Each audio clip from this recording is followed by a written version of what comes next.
Welcome to the Zoning Commission regular meeting. Today is December 8th, 2022. This meeting is being held in room 133 at Brookfield Town Hall.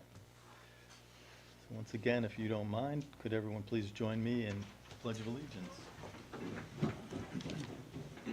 Pledge allegiance to the flag of the United States of America, and to the republic for which it stands, one nation, under God, indivisible, with liberty and justice for all.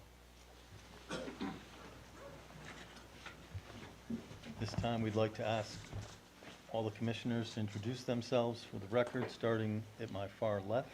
Kurt Timmerman, alternate. Daryl Pratt, regular member. Andrew Kame, Secretary. Gary Getz, Chairman. Chandra Kumar, Vice Chairman. Phoebe Holmes, regular member. Gwen Arment, alternate. Thank you. Since we have everyone here, we won't need to be seating any of the alternates to fill in. So we'll move on to the next item on the agenda, number 2, public hearings. 2A, 53 Merwin Brick Road, Z-22-68, Richard Juan III, application for special permit with site plan application, design review for 750 square foot accessory apartment for section 3.16.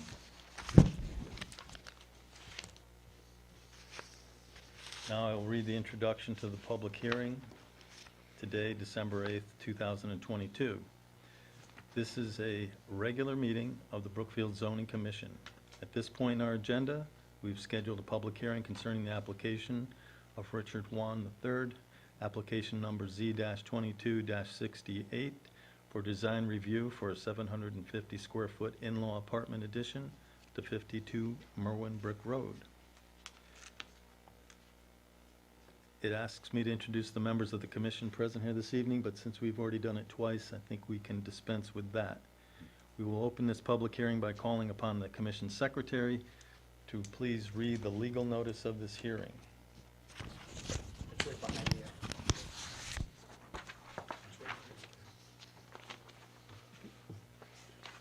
Thank you.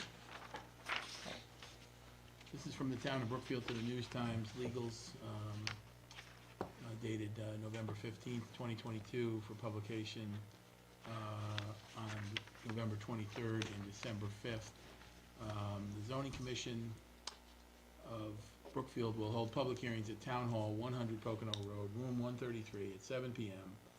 on December 8th, 2022, on the following: 1, 52 Merwin Brook Road, Z-22-68, Richard Juan III, application for accessory apartment. Number 2, 10 Chickadee Lane, Z-22-66, Marco V. Diaz Arrojo, application for accessory apartment. Number 3, 101 Park Ridge Road, parcel 3A, Z-22-70, Nicholas Yushak of CCA LLC for Berkshire North LLC, site plan application for 47,066 square foot industrial building for manufacturing and warehousing. At these hearings, interested persons may appear and be heard. Written communications received. Files are available for inspection at the town hall.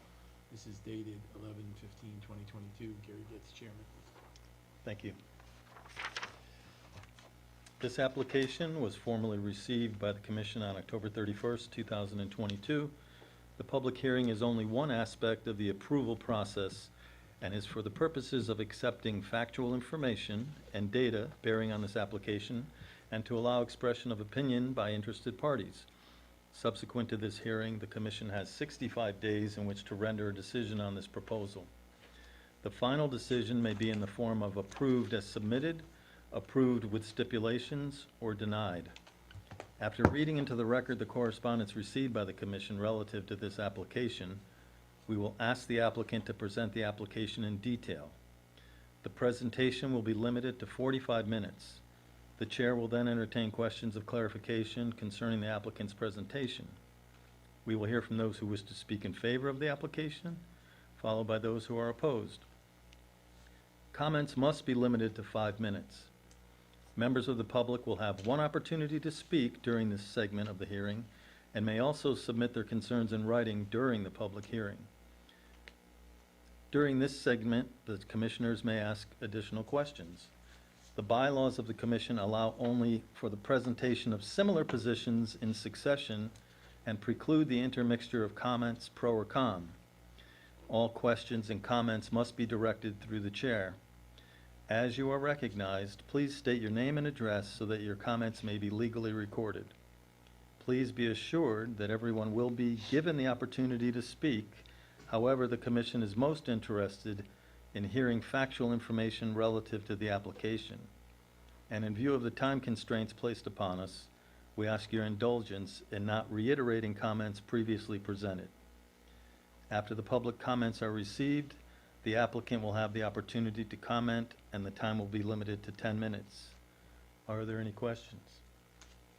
We shall now ask the secretary to proceed with the reading of correspondence. There are none. Oh, okay.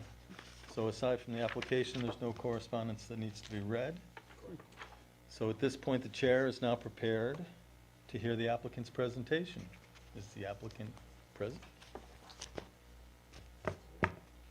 This is for 52 Merwin-Brook Road, Z-22-68. Please rise, approach the podium, and state your name and address.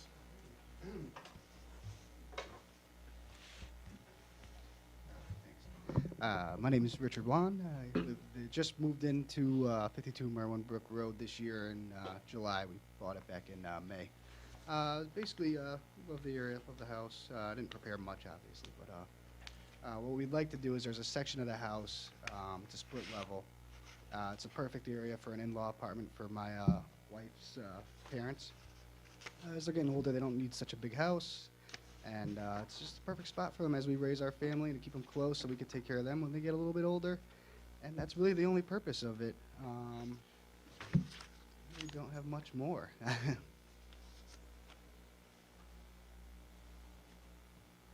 Okay. Do any of the commissioners have any questions? Mr. Timmerman, please. Hi, I was just wondering, where is the front of the house relative to the drawing that was submitted? So the front of the house is going to be, it's off to the right a bit. It's a split level, so you come into the front door, you take a left, and then you get a door, there's two sets of stairs. One goes down, one goes up. One goes to the bedrooms, and the other goes down to what right now is like a family room, but it's a large, it's a 700 square foot area, which is where would be a good place for them, I think. Okay, thank you. Thank you. Do any other commissioners have any questions? Seeing and hearing none? So, Yes, please, Ms. Hudson. If you don't mind. Not at all, Thank please. you. Mr. Kwan, so you stated that with your wife's parents living there, and the split, so they would be living downstairs in the split level, is that what you said? Okay. Will the whole entire bottom floor be converted to the apartment, or just a portion of it? The whole floor? Yeah. And besides the primary dwelling, are there any other existing dwelling units on the property? No. And do you have any other outbuildings at all? Like a shed or? Sheds. We'll probably get a shed at some point. Okay, but not, Not nothing, okay. And, so you intend to occupy the unit on the second floor? Oh, yeah, we already do. Okay, great, We live there. okay. And, when was this single-family dwelling built? Do you know when it was built? 1975? 75? No, about 74. Okay, great, all right. And do you know what the size of the lot is? How big? Yeah, it's about, it's just shy of 2.5 acres, 2.4, 2.1, I think. Okay, and,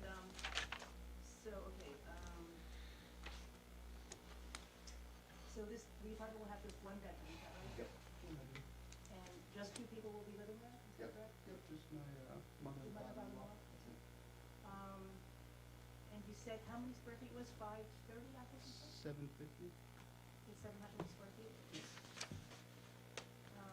And how many parking spaces exist now for your home? As far as garages, or just like? Yeah, where like garages and So there's a two-car garage, two-car garage? and then there's a pretty big driveway. It's a big roof driveway, and there's a good size, side driveway. Okay, so you could park, like how many cars could you easily use? A ton? 10, are there any designated spots outside the parking, like that you consider like? Yeah, I would say there's at least, I think basically, like the garage is probably at least four spaces of parking in the driveway part without Okay, parking. in the without obstructing some other, yeah, okay. middle. So, and how many of those will be used or provided for the accessory dwelling? I think they're gonna eventually just get rid of the car, so it might just be one, Okay, maybe two, possibly two. Okay, but no more than two, We'll so say one or two two, cars? two worst case scenario, Okay, and you have how many cars right now? just two, not enough. Thank you. And then, let's see. So I'm not clear from this drawing, where do they enter and exit through the same door that you would enter and exit? No, so it's kind of separated. So if you look kind of like in the middle, it says open area to home. That would be like where they come up. Right at the top of those stairs to the right is where the front door would be Okay, to come into to the main house. And then bottom left corner, there's an exit that goes out to like the backyard. okay, so that would be their own exit? Yeah. Okay, so but the one from the, but would they be using that entrance from the outside, or are they gonna be going up and down? They would probably at first be using that main one until we have to do an adjustment with the driveway and kind of extend it down that side to make it easier for them to get to that entrance and I do see. that. But that's kind of a work in progress. So, but I remember what the split levels are like, so you would both be coming in the main entrance, you just go up like 4 or 5 stairs and they go down? Yeah, so they would basically, come in through our house, Yeah. until we figure out a sidewalk or a situation where we can get them to get into their home. I'm just asking only because the regulations require that there's an egress that's, they're a separate egress, which you do have, obviously, and that there's at least one operable common door, or a common door, connecting both, that's my, that Oh, was my yeah, question. those are common, Okay. that's a common area right there. Yeah. That goes up and down. Just, Mr. Chairman, a clarification Please, on Mr. that Chairman. regulation. Egress actually doesn't necessarily mean a door, even though it seems like Okay, it it could be a should. window. Yeah, it could be a So window. for emergencies, Yeah. okay. thank you. Though, that said, it'd be nice to have a separate door. We always, before we really read into what the definition was, we always assumed it meant a separate door, which is nice to have. So this is really probably a safety concern. Yeah. Okay. Well, regardless of what kind of, we seem to fit that bill, so no worries there. Very good. Mhm. Thank you for the clarification. Mhm. Okay, just do that.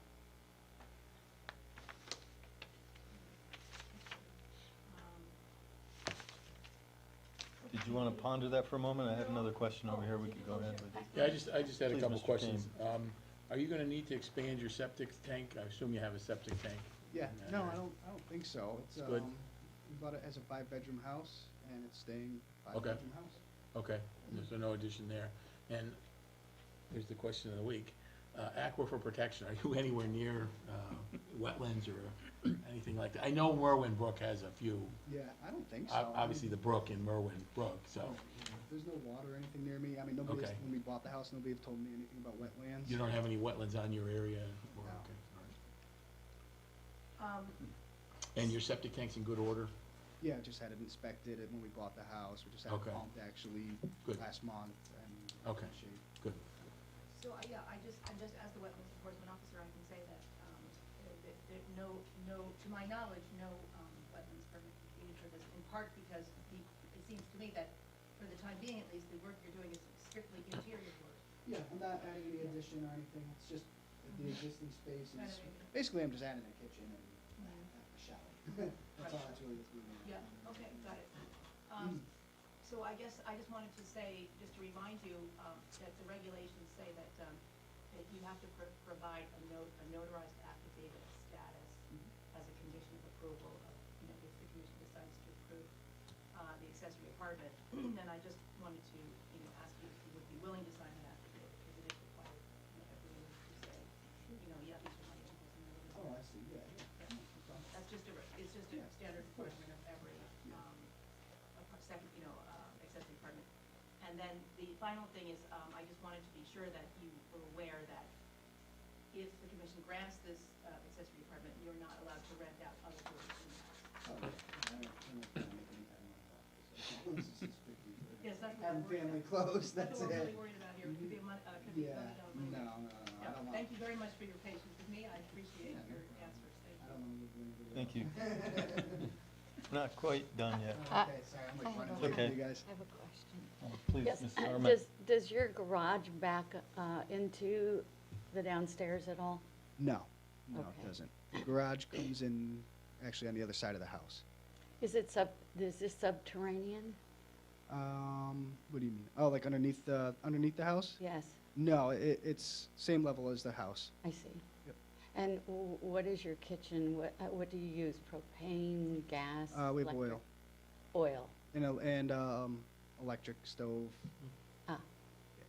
And your stove is electric as Yep. well? So if I may, so when you exit the garage, do you go like through a hallway and then you take the stairs down to the lower level of the split level? No, so the garage is gonna be on the opposite side of here. You're gonna come in through the garage and just a step up to our kitchen. And then through our kitchen, you come kinda to the top of that stairway where it says open to area to open to home. You gotta go through the kitchen and then there's like a foyer there and then it comes down the stairs. That's where it splits. You either go down the stairs or up the stairs. And then that's kinda where the garage is. Okay, Same level as the main level. thank you. Are there any other questions from commissioners? Seeing none, I was going to say that, or ask rather, does the audience have any questions of clarification before we hear comments, pro or con? Okay. The chair is now prepared to recognize those who wish to speak in favor of this application. I'm the father-in-law, I'll be living there. If you'd like to speak, please come up and, That's all I have to say. okay. You do need to, sir, you do need to state your name and address for the record, that's all. Oh, my name is Albert Perry, and right now we live in Danvers. Thank you. So Thank you. P-E-R? P-E-R-R-I. Thank you, sir. Thank you. Thank you. The chair is now prepared to recognize those who wish to speak in opposition to this application.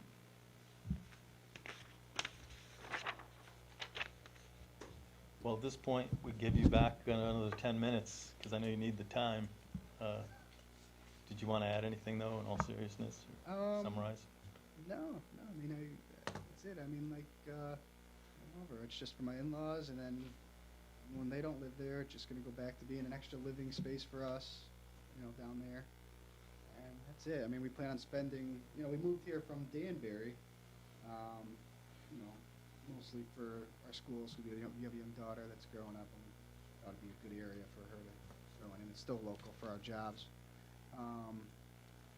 Yeah, we want to spend 30, 40 years here, so that's it. I mean, this is our last stop. Before we move to like 4, when we retire. That's it. Thank you. Well, what is the pleasure of the commission? Do we have a motion? Make a motion. Welcome to Ms. town. Holmes? Thank you. Yeah. I make a motion to approve We 52. need a- Close. Oh, I make a motion to close the public hearing. Yes. Ms. Holmes has made a motion to close the hearing. Do we have a second? A second. Mr. Komar got it in first, so Mr. Komar seconded that motion. All those in favor, or excuse me, is there any further discussion? Hearing none. All those in favor, please signify by saying aye. Aye. Nay, by saying nay. Are there any abstentions? Hearing none. That motion passes. Now that we've closed the public hearing, do we have another motion? Sure. I'll make another motion to approve 52 Merwin Brook Road Z-22-68, application for special permit with site plan application. Thank you, Mrs. Holmes made the motion. Do we have a second to the motion? I'll second that. Mr. Pratt seconded that motion. Is there any discussion? Hearing no discussion, again, I'll ask that you please signify by saying aye to the motion if you are in favor. Aye. Aye. Those opposed by nay. Are there any abstentions? Hearing none, that motion also carries. Thank you. Thank you. and passes. So, Congratulations.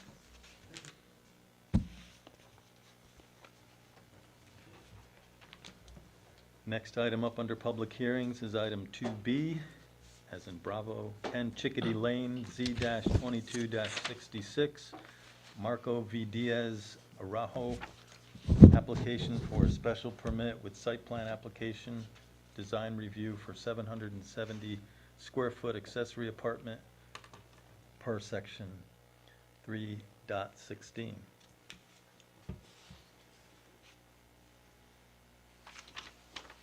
Once again, I'm going to read the Brookfield Zoning Commission introduction to the public hearing.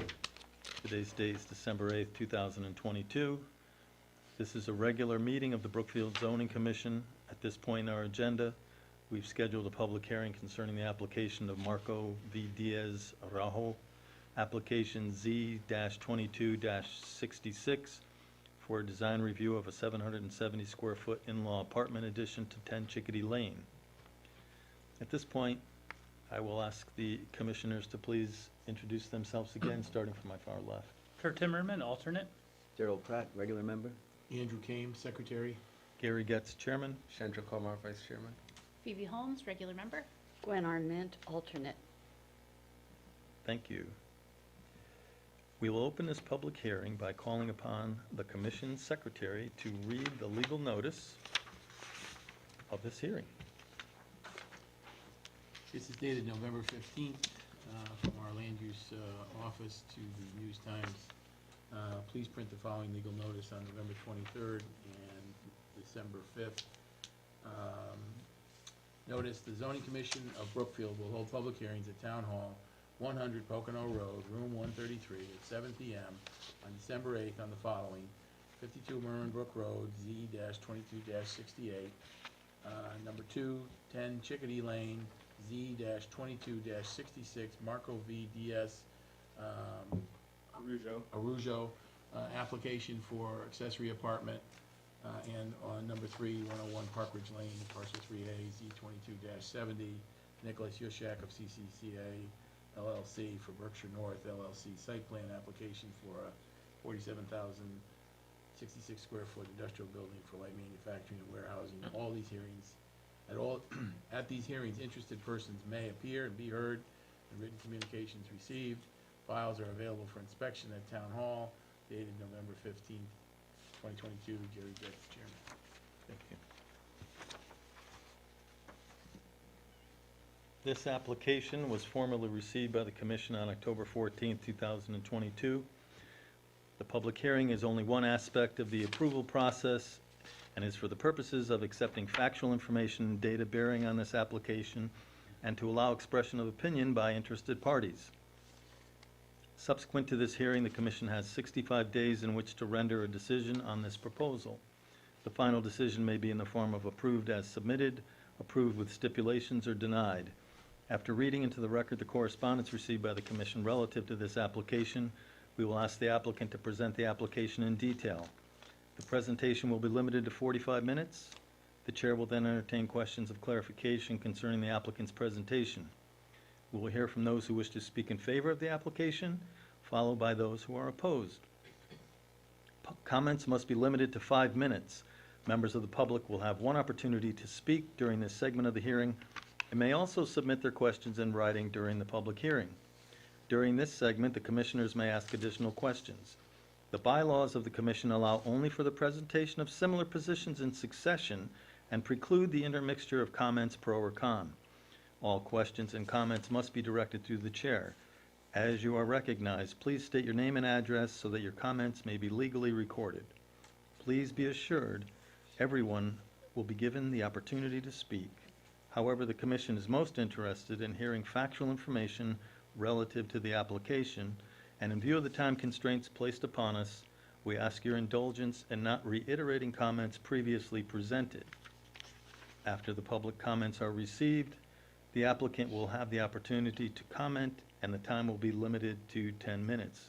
Are there any questions? Well, at this point, we would ask the secretary to proceed with the reading of correspondence, but I don't believe that there's any to read in this case as well. So then therefore, the chair is now prepared to hear the applicant's presentation. Just please state your name and address for the record. Good evening, everyone. My name is Marco Vinicius Diaz Arujo. I'm the owner of 10 Chickadee Lane. I recently moved in, well, my wife moved in before me, August time frame. This is our first home. Her parents are currently living down there with us. And we want to retrofit the original area with a kitchen so that this way they have their own space. A very similar situation with my close neighbor here at 52 Merwin Brook. But we're new homeowners. I'm 25. I'm in the Army, so I just got back from Poland not too long ago in September. And having in-laws or family members living with my wife, especially as we prepare to have children, would be highly beneficial to us, as they're a great resource for help. So I want to provide them a nice space for themselves and, you know, have our own living quarters as well. But yeah, so as of right now, all that is pretty much present is the living area, a bedroom, a bathroom. It's all the way in the top right over there for them, and we would like to add a kitchen area in the bottom right corner there, where you can see there's the front door. We have 2 points of entry from the bottom floor there, and then one common access door right above the stairs. We plan on adding electric stove. There is gas to the house already, but it will not be gas stove or anything like that. And we have oil heating. Is there anything else that you guys need to know?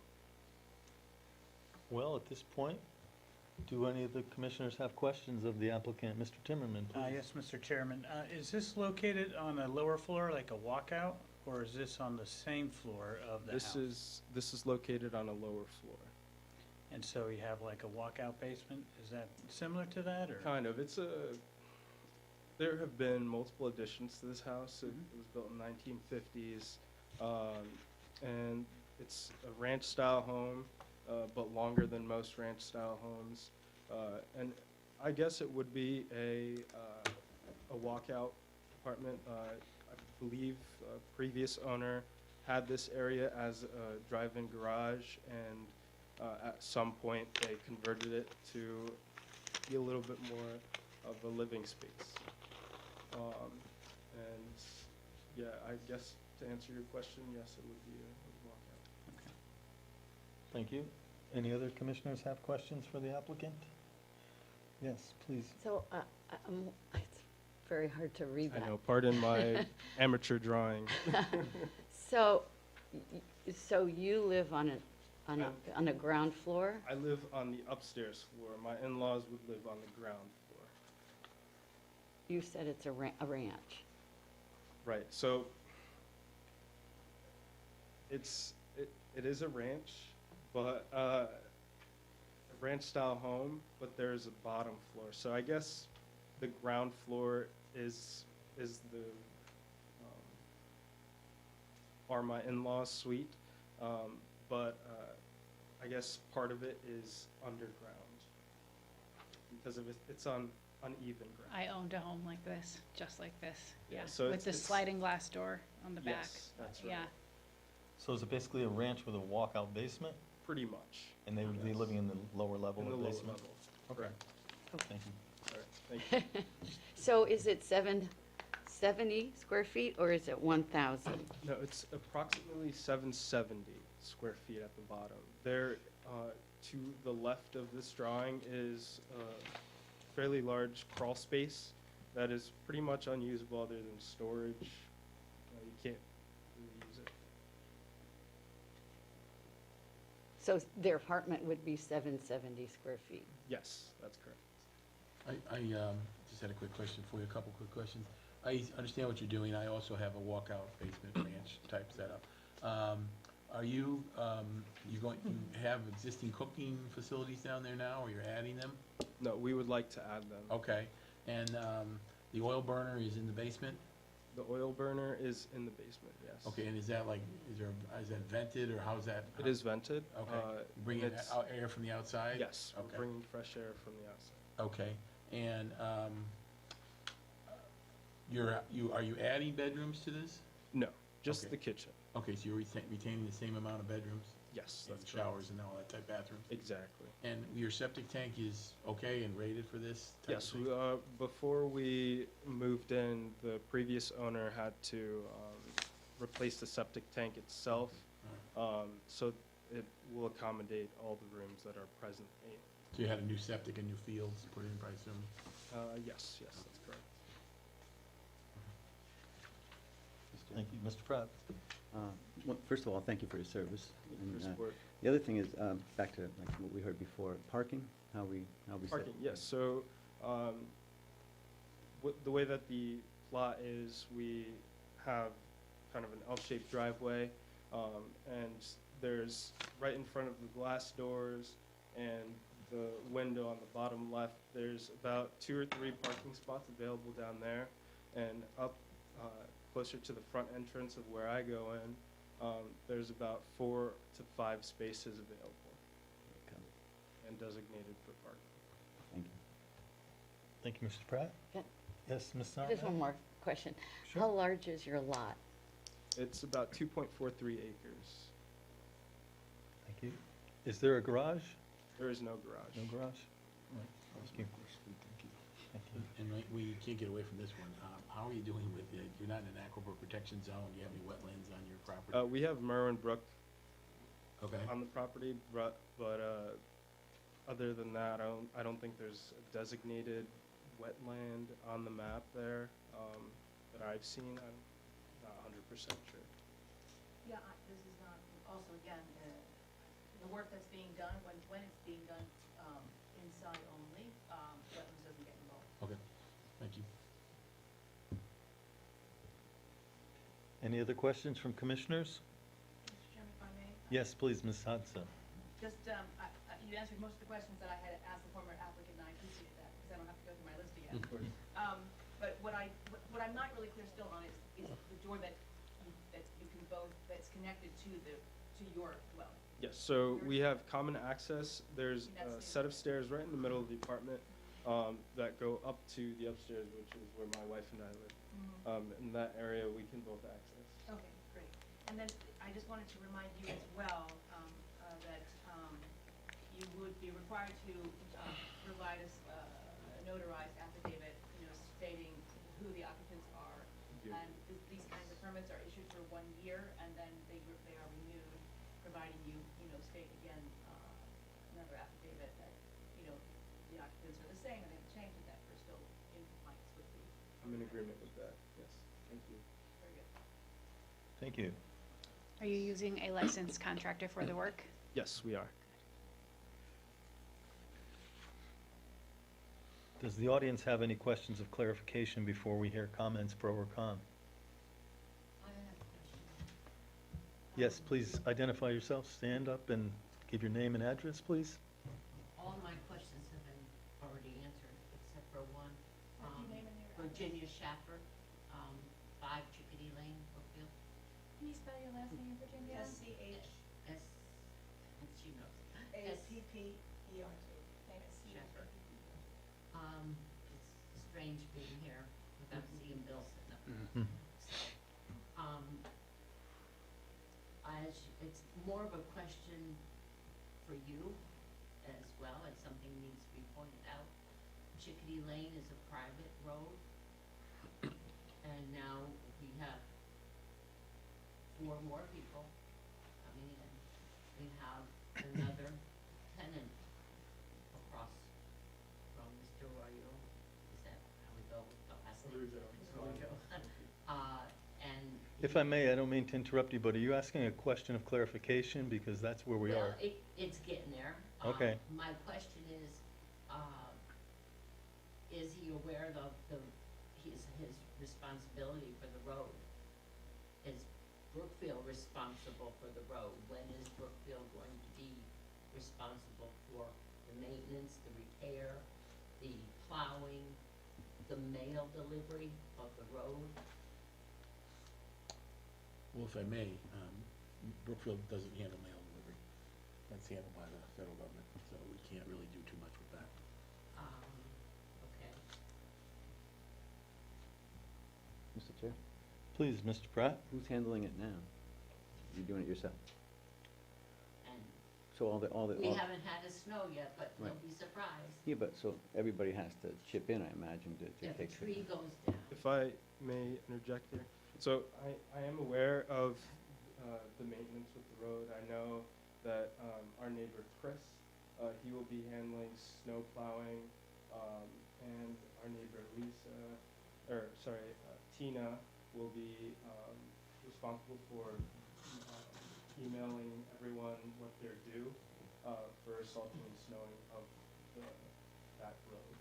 I know we must keep it clean, no trash, things like that, so. I'm just trying to point out that it's time for Brookfield to step up and make it a Brookfield maintained road. And, it gets a little expensive.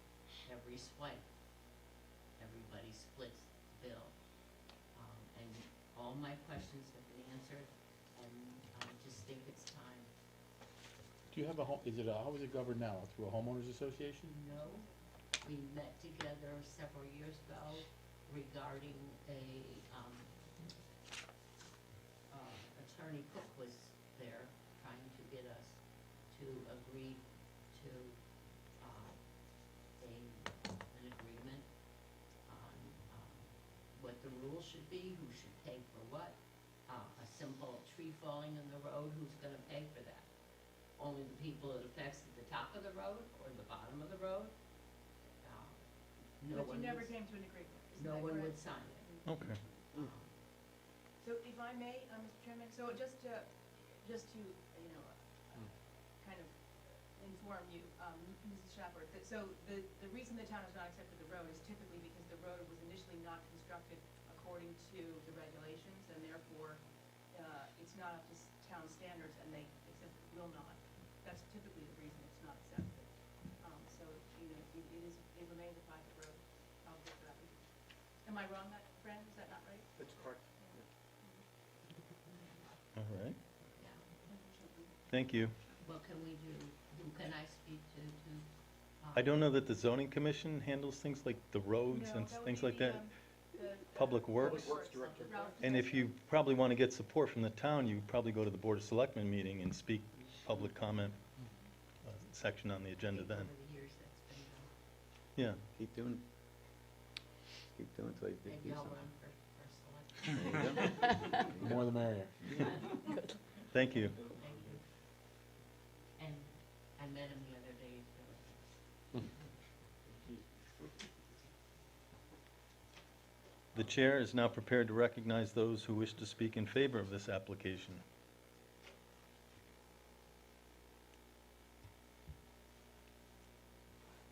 Chair is now prepared to recognize those who wish to speak in opposition to this application.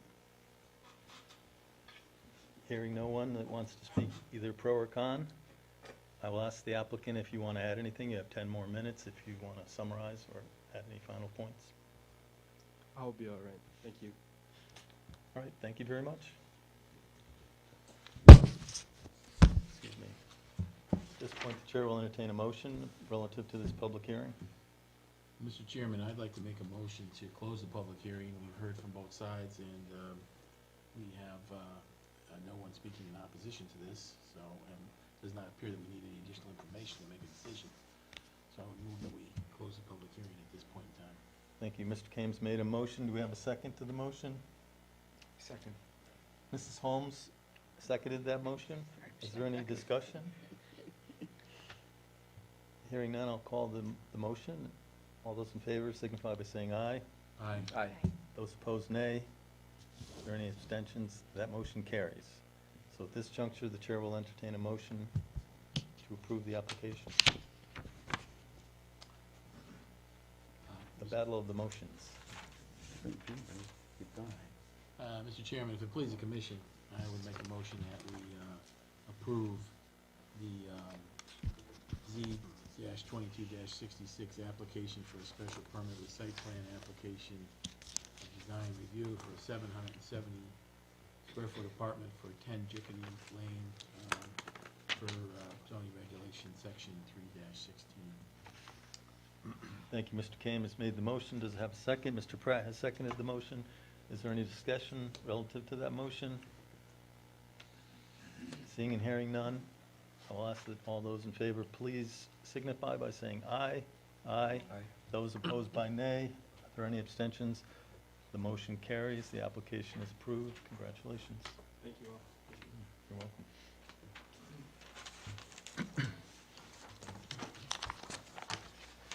Next item up on the agenda under public hearings is number 2C as in Charlie, 101 Park Ridge Road, Z-22-70, Nicholas Ruzchak for CCA LLC for application for a special permit with site plan application design review for a 47,066 square foot building with an office greater than 5,000 square feet, light manufacturing, warehouse building with associated drives, parking, walks, grading, utilities, and landscaping on parcel 3A.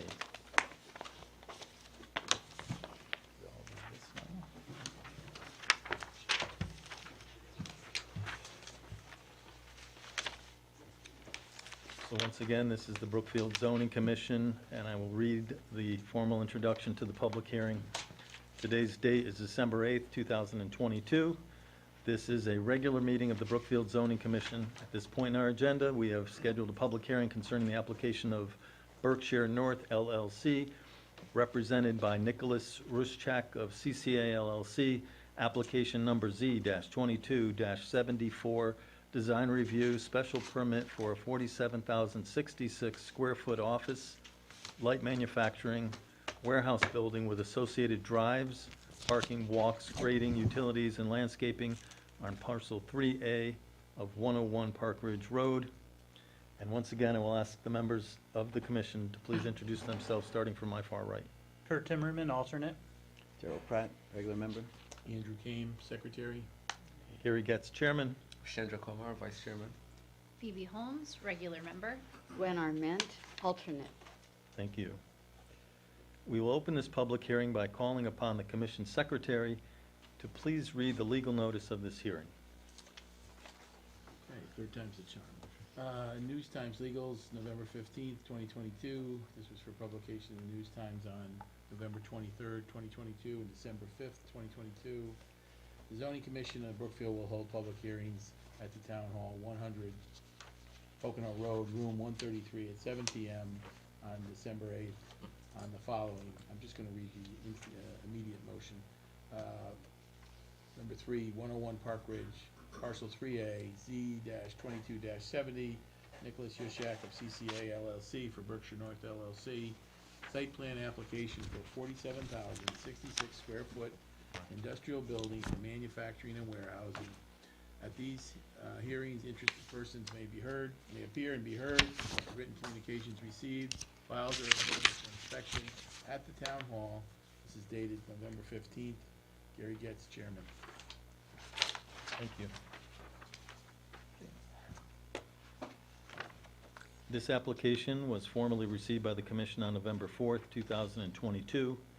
The public hearing is only one aspect of the approval process and is for the purposes of accepting factual information and data bearing on this application and to allow expression of opinion by interested parties. Subsequent to this hearing, the commission has 65 days in which to render a decision on this proposal.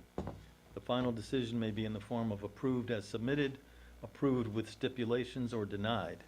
After reading into the record the correspondence received by the commission relative to this application, we will ask the applicant to present the application in detail. The presentation will be limited to 45 minutes.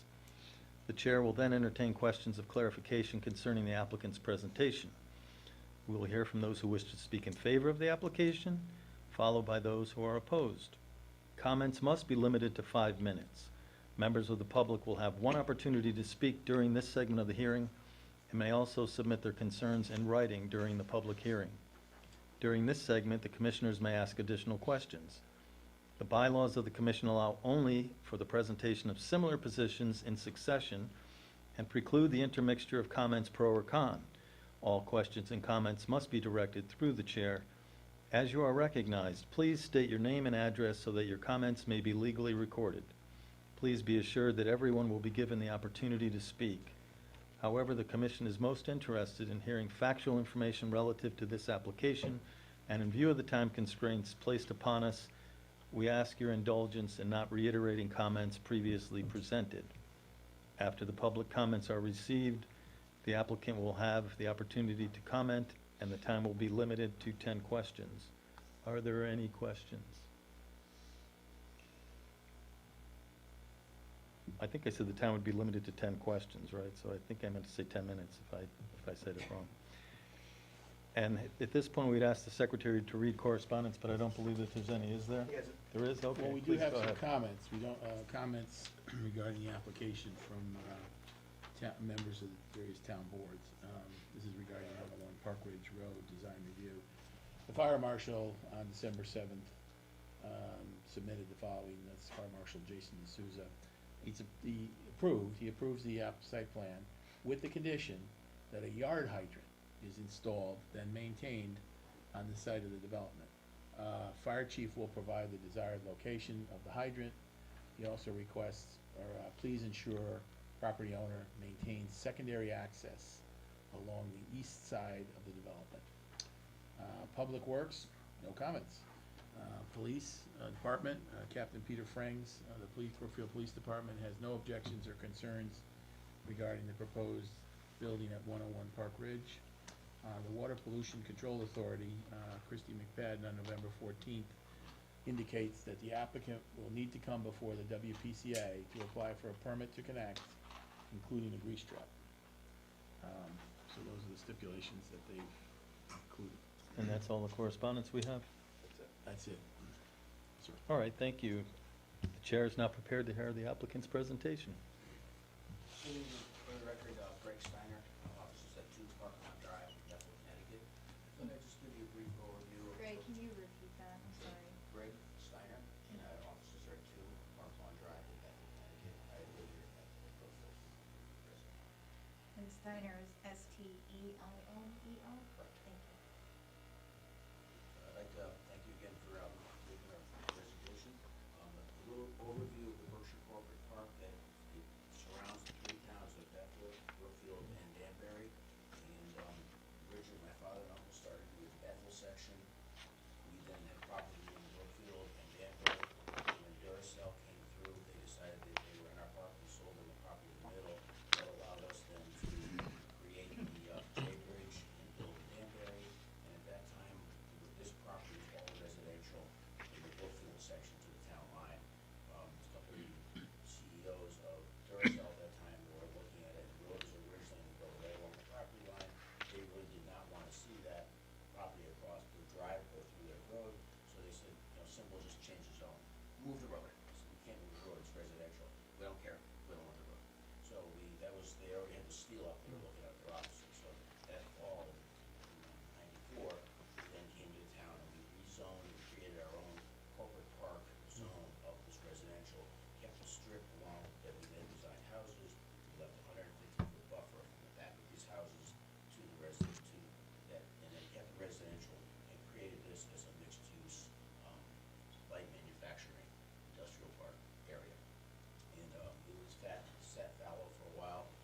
The first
CCA Engineering at 40 New Milford Road in Brookfield. And this evening, we're representing the applicant, Berkshire North LLC, for the property of 101 Park Ridge Road.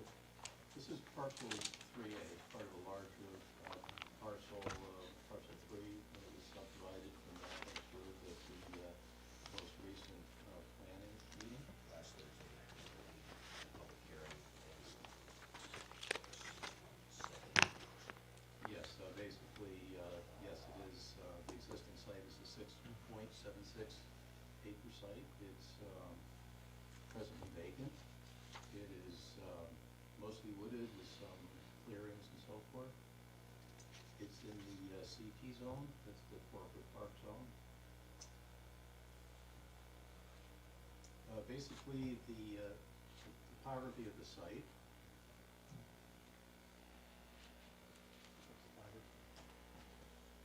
slopes from the south to the north. If you're looking at the screen, it's from your right-hand side.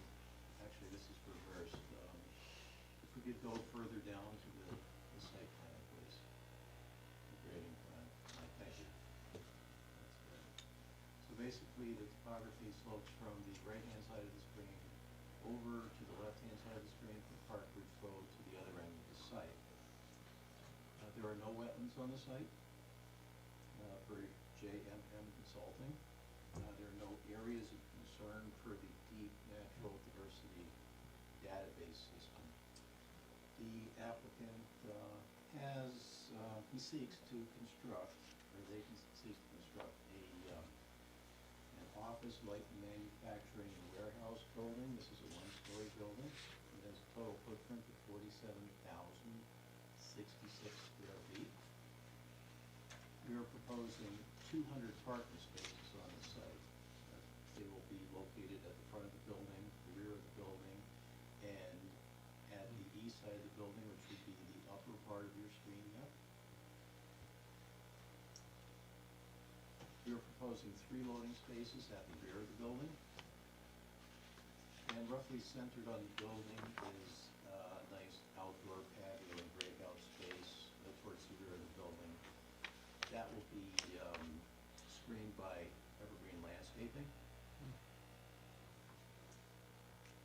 Sewer is to be served by the Brookfield Municipal Sanitary Sewer, as stated earlier, and WPCA permit will be required. There's no anticipated risk to water quality or the underlying aquifer, and the aquifer has come up several times. Water will be domestic supply. This is a 4,706 gallon per day domestic flow. Fire protection will be pressurized hydrants up at Park Ridge Road. The sprinkler system is proposed for the proposed building. There is a retaining wall to the north, up at the northeast corner of the site. A small retaining wall, and the remainder of that will be one-on-one riprap running from the east to the west along the north face of the development. We're looking at our landscape plan right now. Basically, we're proposing a 20-foot wide landscape buffer across the entire frontage of the property. This satisfies the front yard buffer requirements for zoning. In addition to that, the applicant is proposing foundation plantings at the base of the building on the east and the south side, pretty much running along the entire side of the space and parking, and that's separating the building itself with the parking to create a screen, and also to dress up the building. If I may, as represented in the pictures you provided, correct? Yes. Thank you. Yes, those are kind of the architects design. He did the best that he could do with the site plan, so they're more of a concept. They're not, every tree is not, here is not to be cut. Right, the landscape plan will give you a better idea of the density of the material that's out there. The balance of the parking lot will have shade trees in every island in the parking lot with flowering trees throughout as well. And whole buffer in the front is a combination of shade trees, ornamental trees, and shrubs for the regulation. The remainder of that will be lawns around the building. Our lighting plan was prepared by Apex Lighting Solutions. That's in the package. That's drawing SL1A. That's way at the end. At the bottom, yeah. It'll take a while to get to it.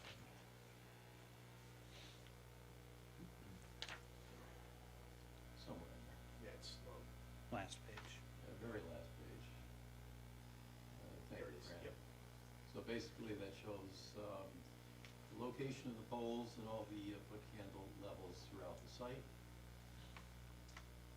There are also cut sheets specifying the luminaires. Those are in the development report that was submitted.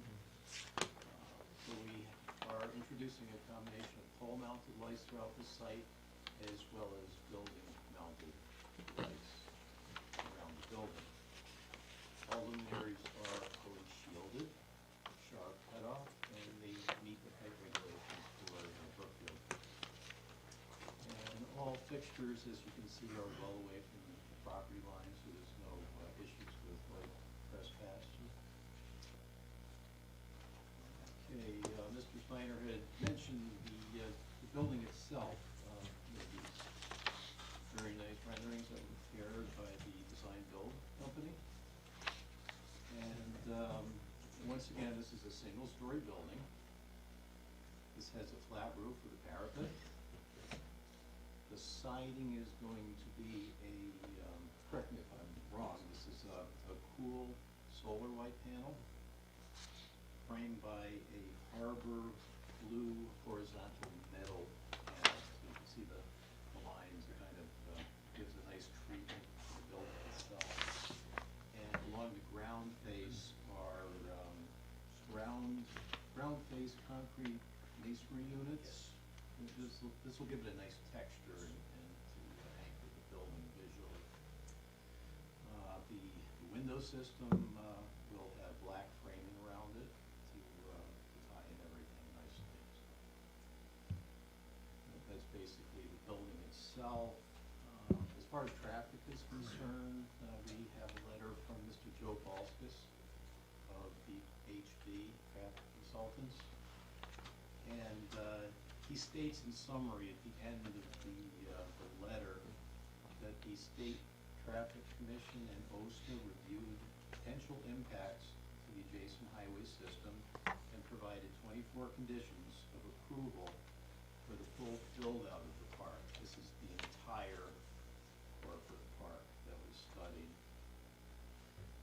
This development has a valid major traffic generator certificate with all conditions completed.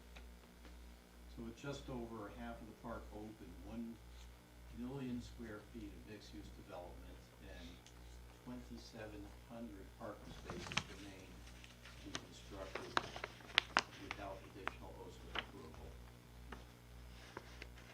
So, having said that, there's no OSTA approval involved with this application. Lastly, there was a comment from Ms. Rochelle Ozga for the permit itself, and the application is approved. There was an agent review, and there's little or no risk of impact to the wetlands, which are limited to an existing man-made detention basin. That's up at the southeast corner, or the upper right-hand corner as you're looking at the property, and that's been in place for years. That includes my presentation. If there are any questions for Do any of the commissioners have questions? Mr. Timmerman, perhaps? Sure. You spoke of sewer for Brookfield. I'm curious, was there any alternate to go to Bethel or Danbury since you're close? It's just, we have no purview on it. I was just curious. No, unfortunately, when we first put the roads in, everything was gonna go to Bethel, but we couldn't work with the intertown connection between Brookfield and Bethel. So that was another reason why the part of the Brookfield section did not get developed, because the sewers would not, even though everything goes to Danbury, it comes back out of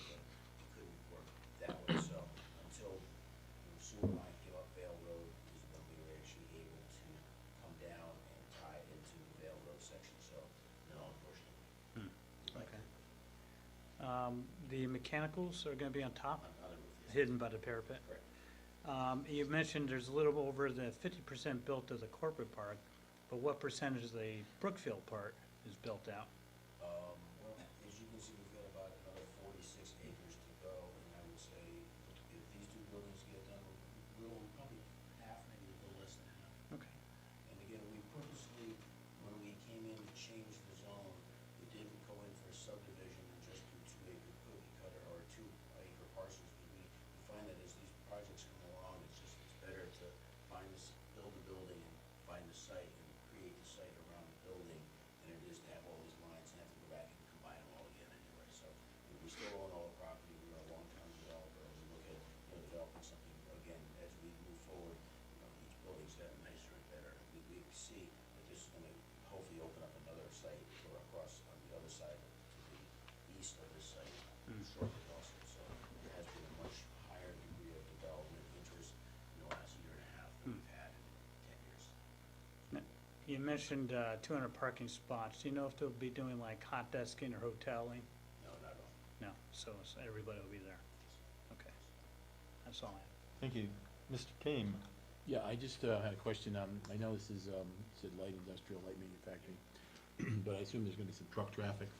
And how does that come in? Does that go through, because I know the section where Vale Road is and all that is not real truck friendly.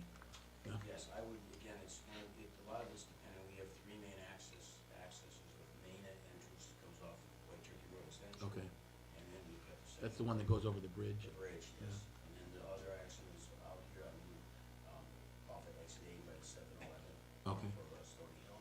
And then the third is off of the Park Bridge. But I would think most of the heavy trucks, if they do, will come in through Okay, the corporate. all right, so they basically aren't gonna be going through Brookfield, they're just gonna be I going wouldn't think so, right no. around the back there and into your I place? would think the most easiest way to do that's a tough way to go, as we all know.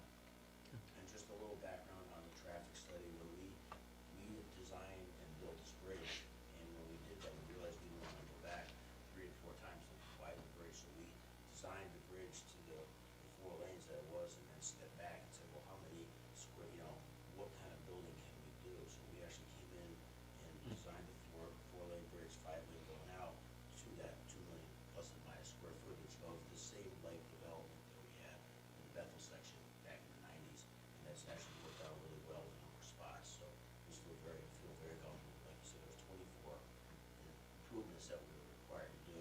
We had to widen the roads up here, widen stuff there. We did quite a bit around town. So we're still well within our development, right? We're one of the few people in the state that has done a pre-existing postal permit that we did not fill. Thank you, Mr. Kame. Mr. Pratt? Thank you. So you said you have a tenant potentially? Yes. Okay, and you said it's light manufacturing? Yes. Can we know what kind of yeah. Electrical components. Okay, they're gonna be produced, I'm just wondering like any kind No, of it's like more of baggers light or? assembly. So light assembly, so they don't need to do a lot of air chilling okay, so no heavy-duty noise coming out of the building? Not at all. Great, thank you. Thank you, Mr. Pratt. Any other commissioners? Ms. Yeah, Ahmed? you may have said this. What's the height of the building? Approximately 24 on the top, and it pitches down. It actually has a very slow pitch on the back, so it's 22 clear means, so it's gonna be 26 in the front, with basically a 26-foot perimeter around it. Which includes the parapet. That's correct. Anyone else? I just had a question about Yes, the water. Mrs. Holmes. Thank you. The water use, 4,706 Yes. gallons per day It's- for domestic demand. It's a pure engineering requirement for the size of the building and the size of the thing. We're really trying to get some water usage from the existing tank that we have, to come up with a more precise number, but that's not a lot of water usage. It's not, okay. We put in the water system ourselves, and we control the aquarium, so we have a full loop system of the water system for the entire park, that's all. Okay. And then what was Mr. Yushak saying about parking spaces? There was like, Approximately 200 spaces. okay. But there was a greater number you mentioned at the end, Well, like a 90. very, very large number. 2,000. Right, it was. 93 is the regulation, and we're providing. We like to build some more future flexibility, not knowing what's gonna happen. Thank you. Thank you, Ms. Solms. This is a building that we're gonna own, we kind of developed it the way we want to. Hopefully our tenant will be with us for a very long time, but if something happens, we want to be able to have the land. We want to be able to either subdivide or have the opportunity to, like, reconfigure to other future tenants.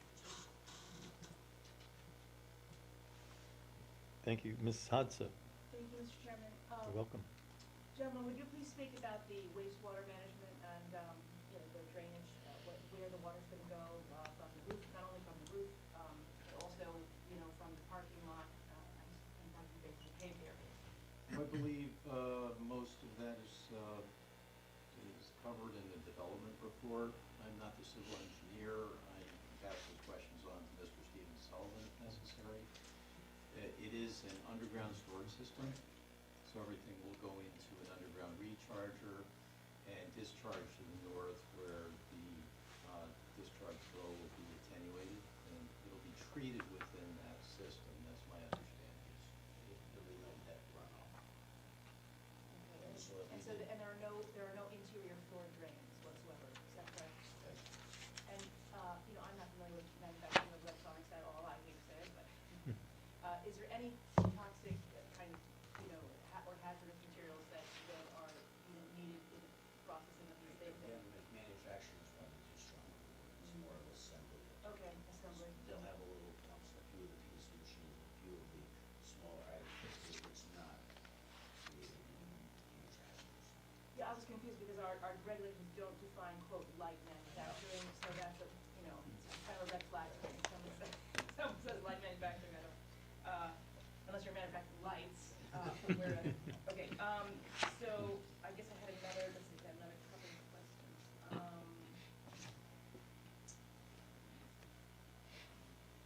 Yeah, I don't know, I guess you know, because the application didn't require, you know, kind of strict, overview by the Wetlands Commission, I'd like to learn a little bit more perhaps about those drains and, what's going on with drainage.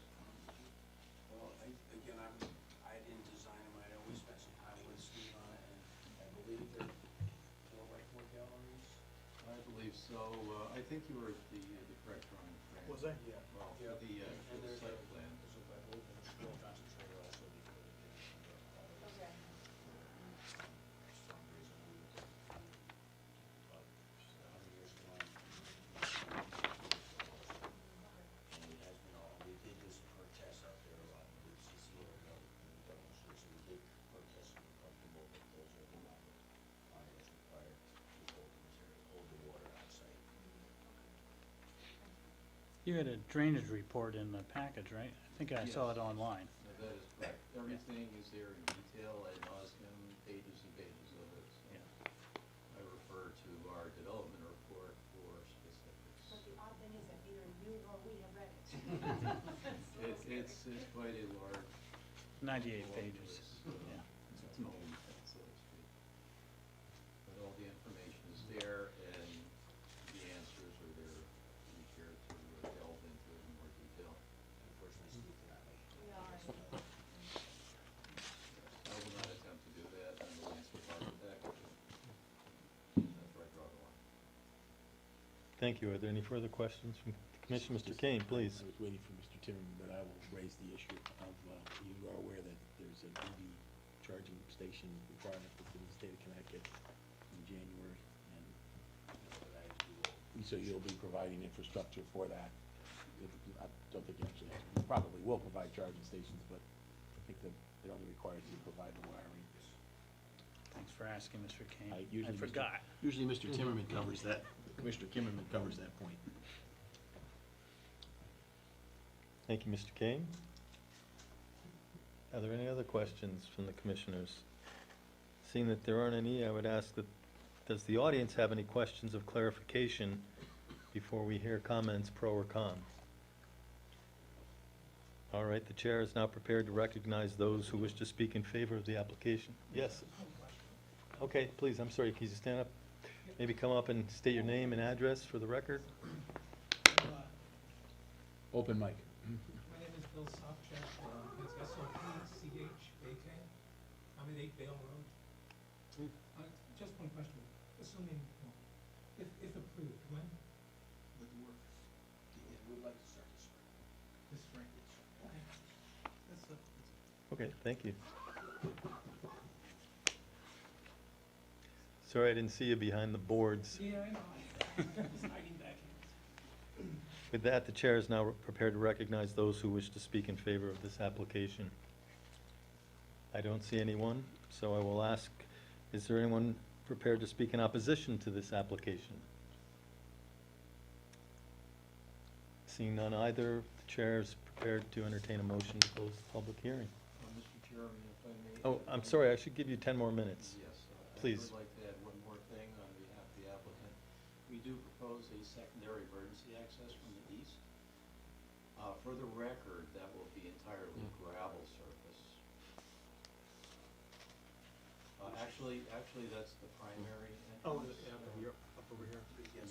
Yeah. Go a little further. Yeah. Beyond the parking on the other side. That secondary access is what we do. I'm sorry, I was with the planning commission, we walked the site, and there's an existing gravel road right there. That's existing now on top of the sewer line, so that would be what it is. I just had a question, is that sufficient, or is that the kind of thing where they require those bricks that have those funny bricks that have the holes in them? I think it's sufficient. Okay, the gravel's okay, okay. I'm sorry, may I? Please, Ms. Hodson. So now I need clarification on that. So this is an existing gravel road, but is it required by the emergency people? Is that why we're having this road, or what's the, why? Yeah, Nick Jack here. Yes, this is required as a secondary access to the site, and this is the only possible location. So it's already located? Yes. Correct, but my clarification is where the gravel road that runs north-south turns in a westerly direction into the site. Before we had another material introduced, it is going to be entirely gravel for the record. I guess I'm a little concerned about that only because, well, it is a secondary access. I don't know, I mean, because it is in the Aquifer Protection District, but, you know, do not want it impervious, that is. I don't know. Well, the gravel is pervious surface. It's pervious, right, but it's an Aquifer Protection District, so maybe. I think Mr. Kane may have a point of clarification. I just want to say, the fire chief is asking that they ensure the property owner maintains secondary access along the east side of the development. So is that this is what you're referring to here? That is correct. And I guess my question was, and I'm not to take anything more, he's aware of this, what you're talking about, and it's acceptable to them? The reason I ask, of course, is because they have some pretty decent sized pieces of equipment that are not exactly lightweight. Right, and recently we submitted a plan to the fire marshal with the gravel clearly marked on the plan. You've seen this. And the responses for that section that come from us, Brookfield, I know you're in a couple of different towns, right? So I'm not quite sure who responds to what, if there's incidents. Well, the portion of the fire lane is in Brookfield. Okay.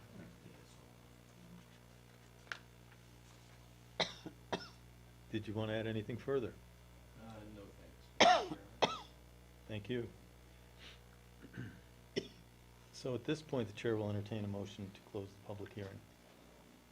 I'll make a motion to close 101 Park Ridge Road, C2270, application for special permit for site application design review.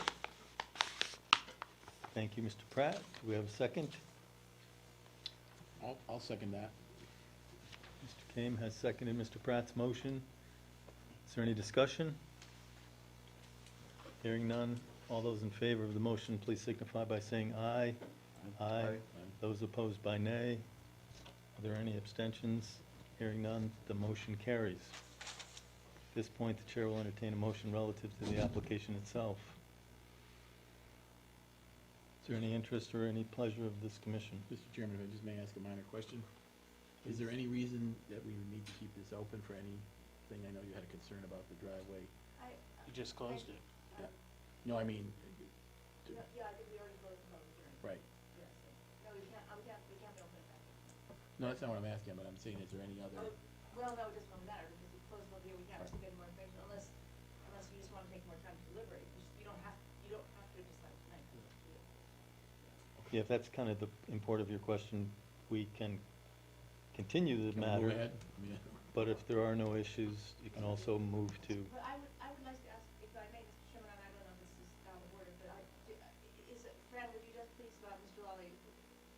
that's, is there always a bonding, requirement for these kinds of applications? There is, and I did give the commission, they'll have it in the papers right there, there is a bond. So is that like a condition of approval, or is that just standard? Thank you for that. We do have that, and, you know, if we were to make a motion to approve this, we do include that, subject to this bonding. Yeah, so Yes. typically you would Okay. have That is part of the application package. It is part of the application Okay. package also, yes. So we don't need a separate motion. If we approve the application, it would be Part of the So, application. contingent. Okay, just for clarification, so it's required with every project of this size, Correct. is that correct? Okay, so it's standard, all right. Thank you for the questions of clarification.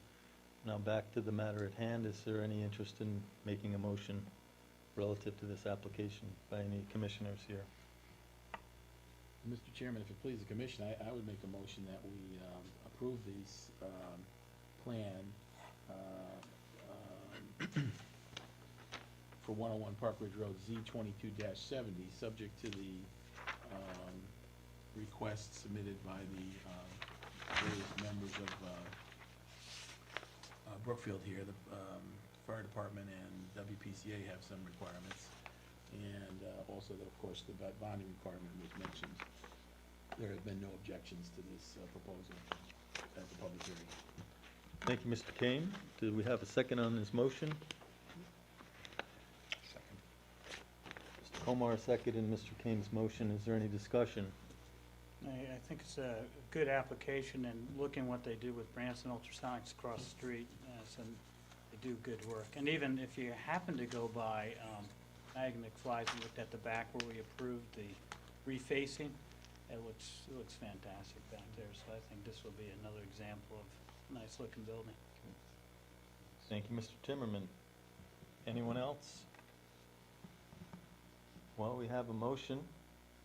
It's been seconded. All those in favor, please signify by saying aye. Aye. All those opposed by nay? Are there any abstentions? The motion carries. Thank you. Congratulations.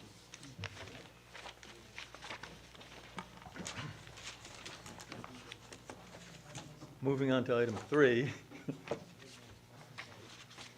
Possible action on closed public hearings. I think we've already disposed of those.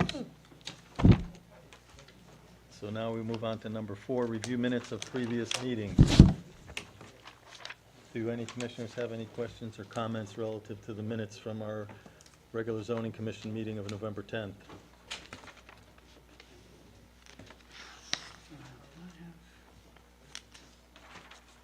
Not hearing any. I had a couple of minor points. I've seen that the reference to the chairman has now been changed to chair, and I was hoping that we could still maintain the chairman. Someday I hope to become a table, but I'm not ready to just be a chair. Mr. Chairman, Yes. a couple of corrections. Don't get curt with me. This is the only way I can be, sir. I don't believe I was a voting member, because you had a full quorum, so I couldn't have made any of the motions. I think it was probably Darrell who think made that's the correct. motions next to me. I'm not sure who it was, but There's let's see, wherever I found,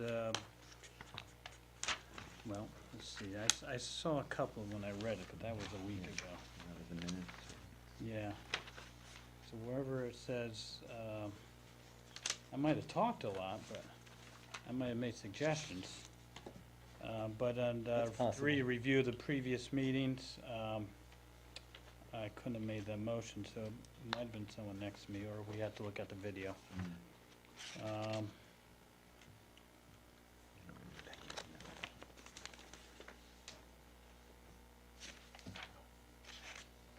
Usually at the end.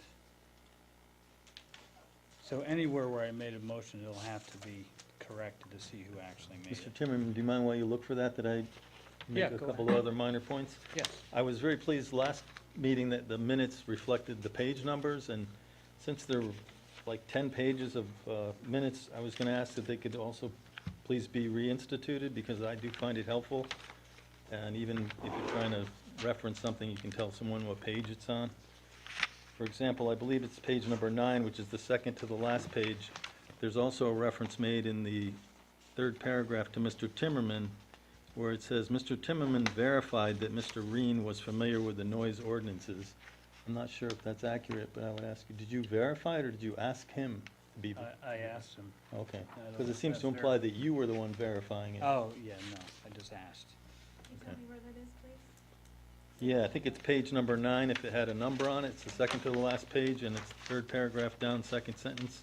It reads, Mr. Timmerman verified that Mr. Rain was familiar with the noise ordinances. And I think Mr. Timmerman asked if Mr. Rain was familiar rather than him verifying it, if I understand Mr. Timmerman Yes. correctly. That's all I have. Thank you.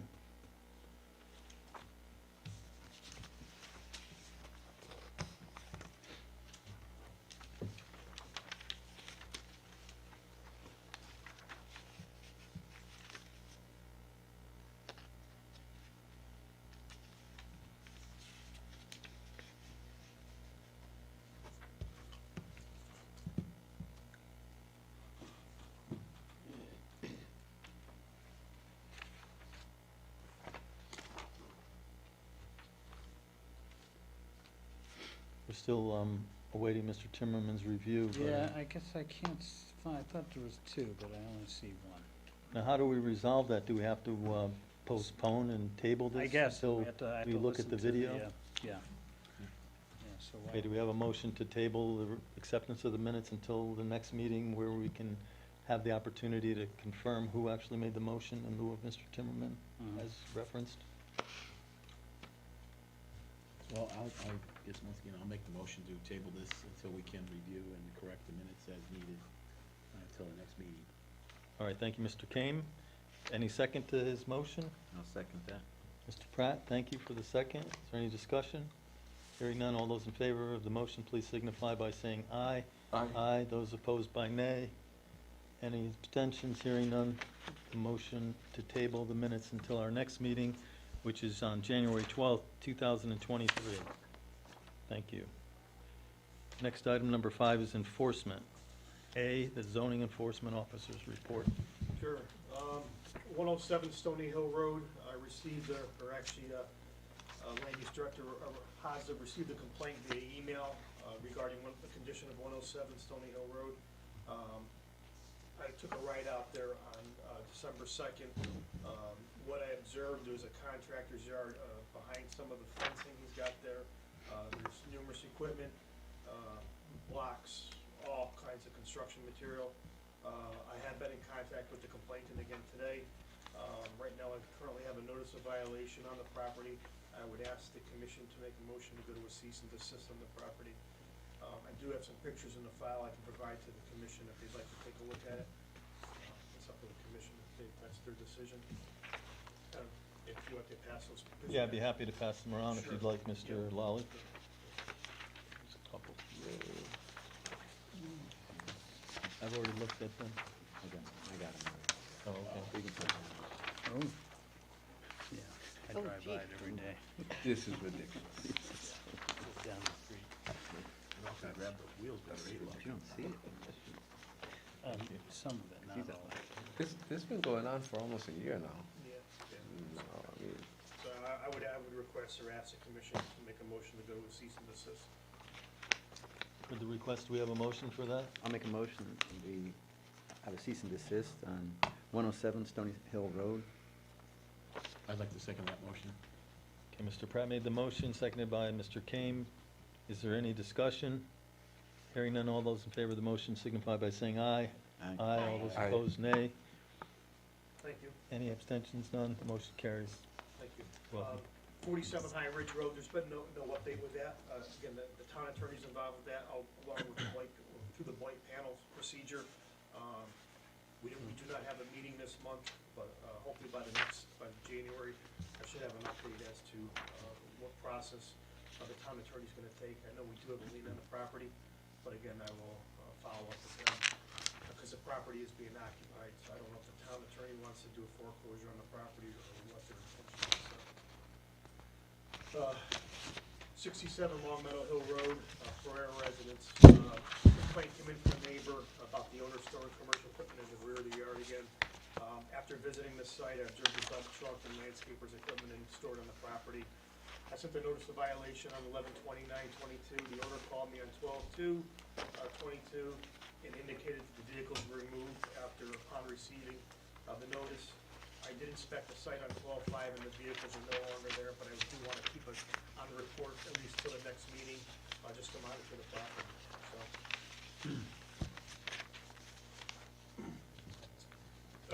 271 Flower Road, that's the White Star Properties, K Church or Fox Hill Inn, however you want to look at it. The commission denied the zone application without prejudice and upheld the cease and desist. I did take a ride out there today. My cease and desist is still taped to the front door out there. There was no vehicles there, but I know this is on the agenda for discussion under tabled items under item 10A. I am monitoring it. And there's also a letter that was sent in that'll pull up in a bit when we get to that on the agenda regarding that property. 31 Green Knoll Drive, the McGovern property. Land Use Director Hadza had sent a cease order to restore that was sent on 11/23/22. To this date, I don't believe we've received any response from that. Am I correct?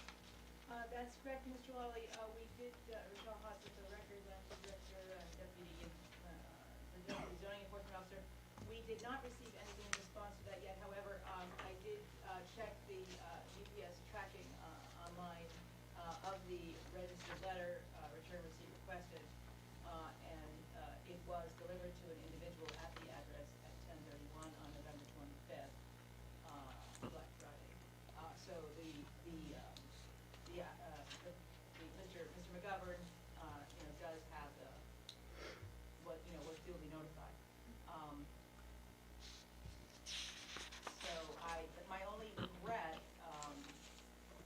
is that when I reviewed the tape of precisely what was ordered, there was no, I do not hear a time frame within which the restoration had to at least begin. So I was hesitant to, invent that myself for the restore order. So if the commission, I suppose we should, obviously give the person, give Mr. McGovern a certain amount of time, but I think, despite the fact that I really said promptly restore, there is a reasonable standard of what prompt means. So if the commission, wants to decide on the date, then we can certainly, Mr. Lowry and/or I can follow up with, a second order. If I may, that sounds like a good suggestion, and I'd like to open it up to the commissioners to see what they consider. I think it's a good idea that we define what promptly is and objectify with a date. I just had a quick question. I know we do enforcement actions on a regular, notices of violation, that sort of thing. What is our normal, period of time that we would send out a letter and wait for a response from the applicant? Is it like something in a 30-day window or something like that? Mr. King, thank you for that question. I would defer to Mr. Lawley because this is something new to me. He's been here for a number of years. Yeah, typically when I do my notice of violation, depending on the violation, it depends on the severity of it, but typically I do 10 days. With the cease and desist order, I believe it indicates that they have 10 days to appeal the cease and desist order to the zoning commission. So with this order, I know this is, the severity of this is a lot more than, probably gonna take more than 10 days, but, If I may, 10 days is 10 calendar days, not business days, right? So it's already been 10 days. 10 calendar days. Mr. Chairman, a question, and maybe to you, Fran, too, and Rochelle, since this is like an action we're asking him to do something, is this something that goes to the ZBA? Is a decision by our commission, and usually decisions are appealed to the ZBA to decide, Sorry.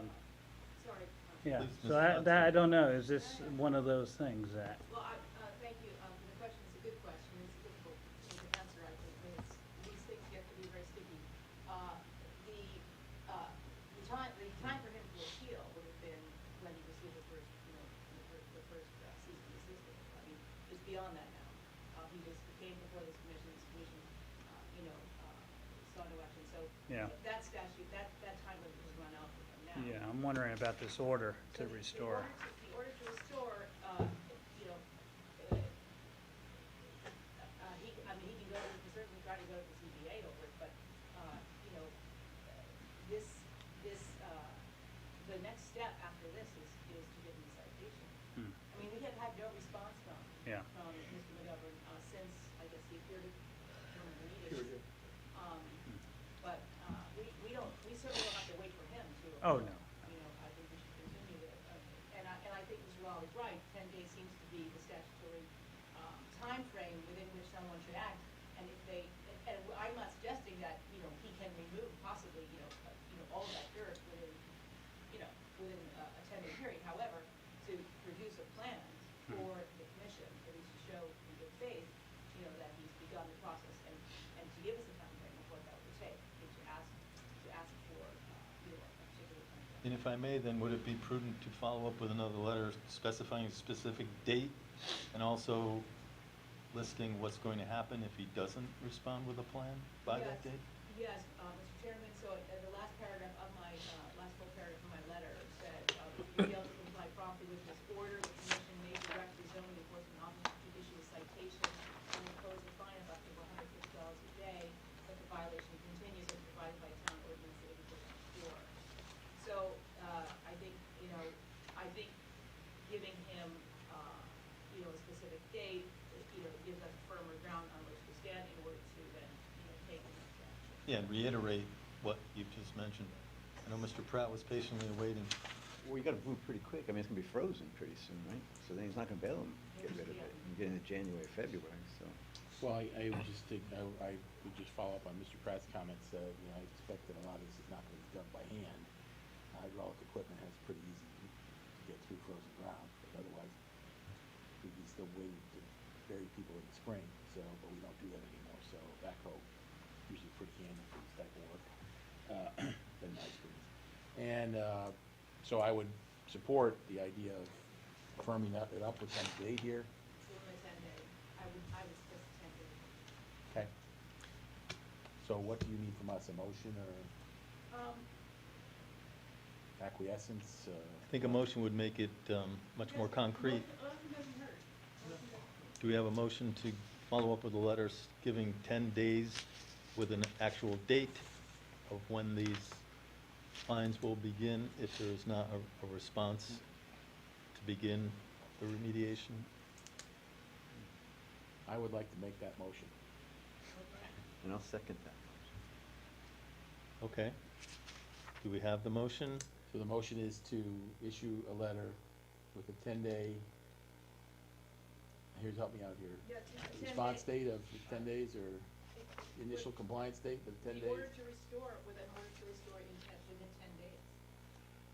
And I would just suggest to explicitly state the date too, so that there's no Yeah. confusion. Okay. 10 days from today? From 10 days from the date of. the letter. That I send the letter out, so I'll have proof that I send the letter out, and he has 10 days from that date. The statute's pretty clear on this. All right, we have the motion. It's been seconded by Mr. Pratt. Is there any further discussion? All those in favor, please signify by saying aye. Aye. Aye. Those opposed by nay. Are there any abstentions? The motion carries. Mr. Lawton. Yep, the last one is 89 Whiskey Road. I did go back to court on that one. Court has ended. Judge Medina had asked myself and the town attorney if the town would be interested in negotiating an agreement with the individual. The individual, Ms. Goen, was in favor of that. Mr. Coquinos, the town attorney, was gonna defer back to First Selectwoman. But in that time, Ms. Goen has rejected a plea agreement, or an agreement with the town. So it's in the court's hands, and we're awaiting a ruling on that now, so. Because the town is seeking reimbursement for all attorney costs, so it's substantial. So, and that would be Thank you, Mr. Lally. Is there any questions of our zoning enforcement officer at this time? Thank you very much, Fran. Next item on the agenda is to review correspondence. I believe that we don't have any at this time to Oh, review. We do, Mr. Mr. Chairman, I just happened to be reading through minutes, Oh, and I okay. saw there was a question from the ZBA on their November 7th meeting, and I just wanted to give a response since they were waiting for that. Okay, please.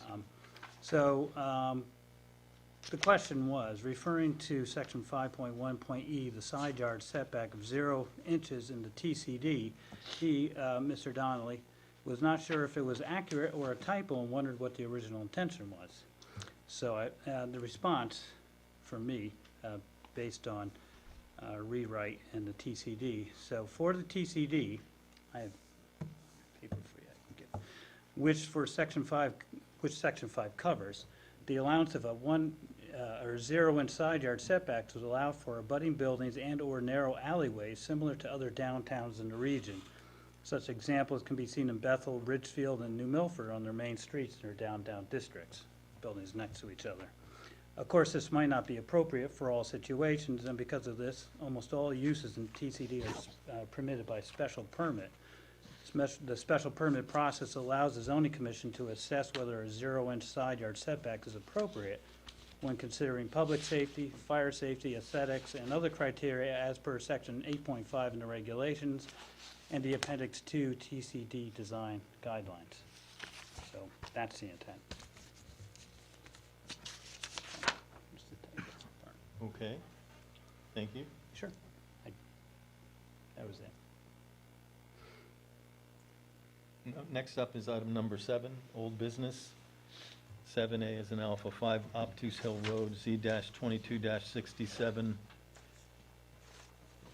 D.N. Lewis Howe of St. Joseph Church, Deacon Lewis Howe of St. Joseph Church, 163 Wisconsin Road, Brookfield, Connecticut. Site plan modifications. Point of order, Mr. Chairman. Yes, Ms. Hodsa. Did we miss 271 Federal Road? Under enforcement, letter C, number 5C.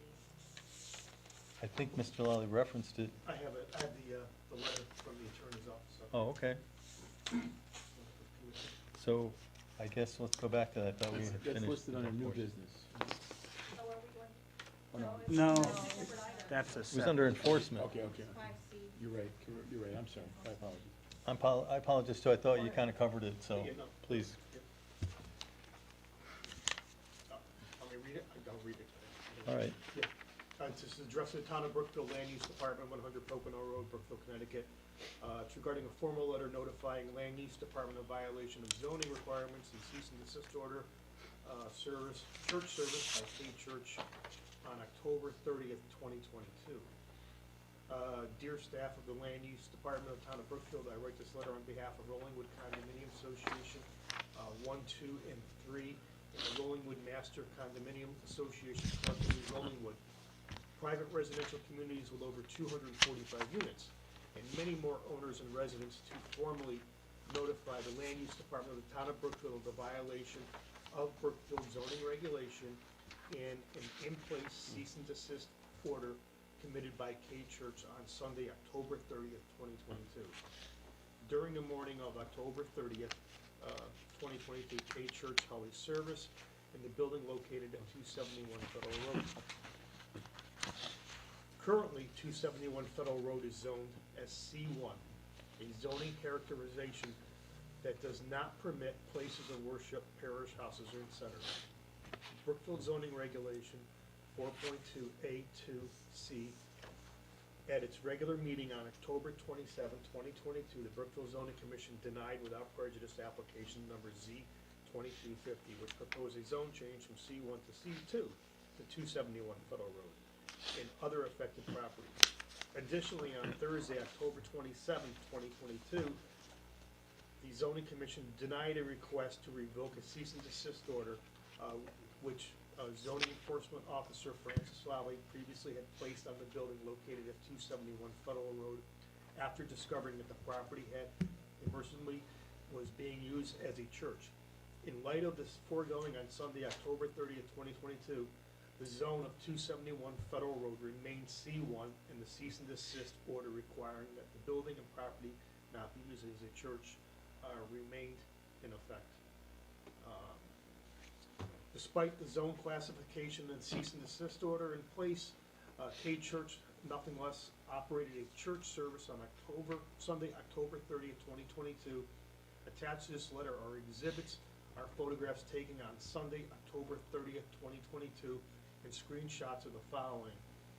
Full parking lot outside of the building located at 271 Federal Road, Exhibit A. Doormat placed in the front door to the building located at 271 Federal Road with K Church clearly printed there on Exhibit B. Signage on Terra Drive that has been altered covering with a black K emblem, the name that the business that had previously operated in the building located at 271 Federal Road, Exhibit C. K Church's K emblem taken from the church's public Facebook page, Exhibit D. We request that the department take any and all action in its power to enforce the Brookfield zoning regulations. Should further action in addition to the submission of this letter be required, Rollingwood, please let me know. Yours very truly, Robert A. Pacelli Jr., Attorney at Law. And here are the exhibits which they provide.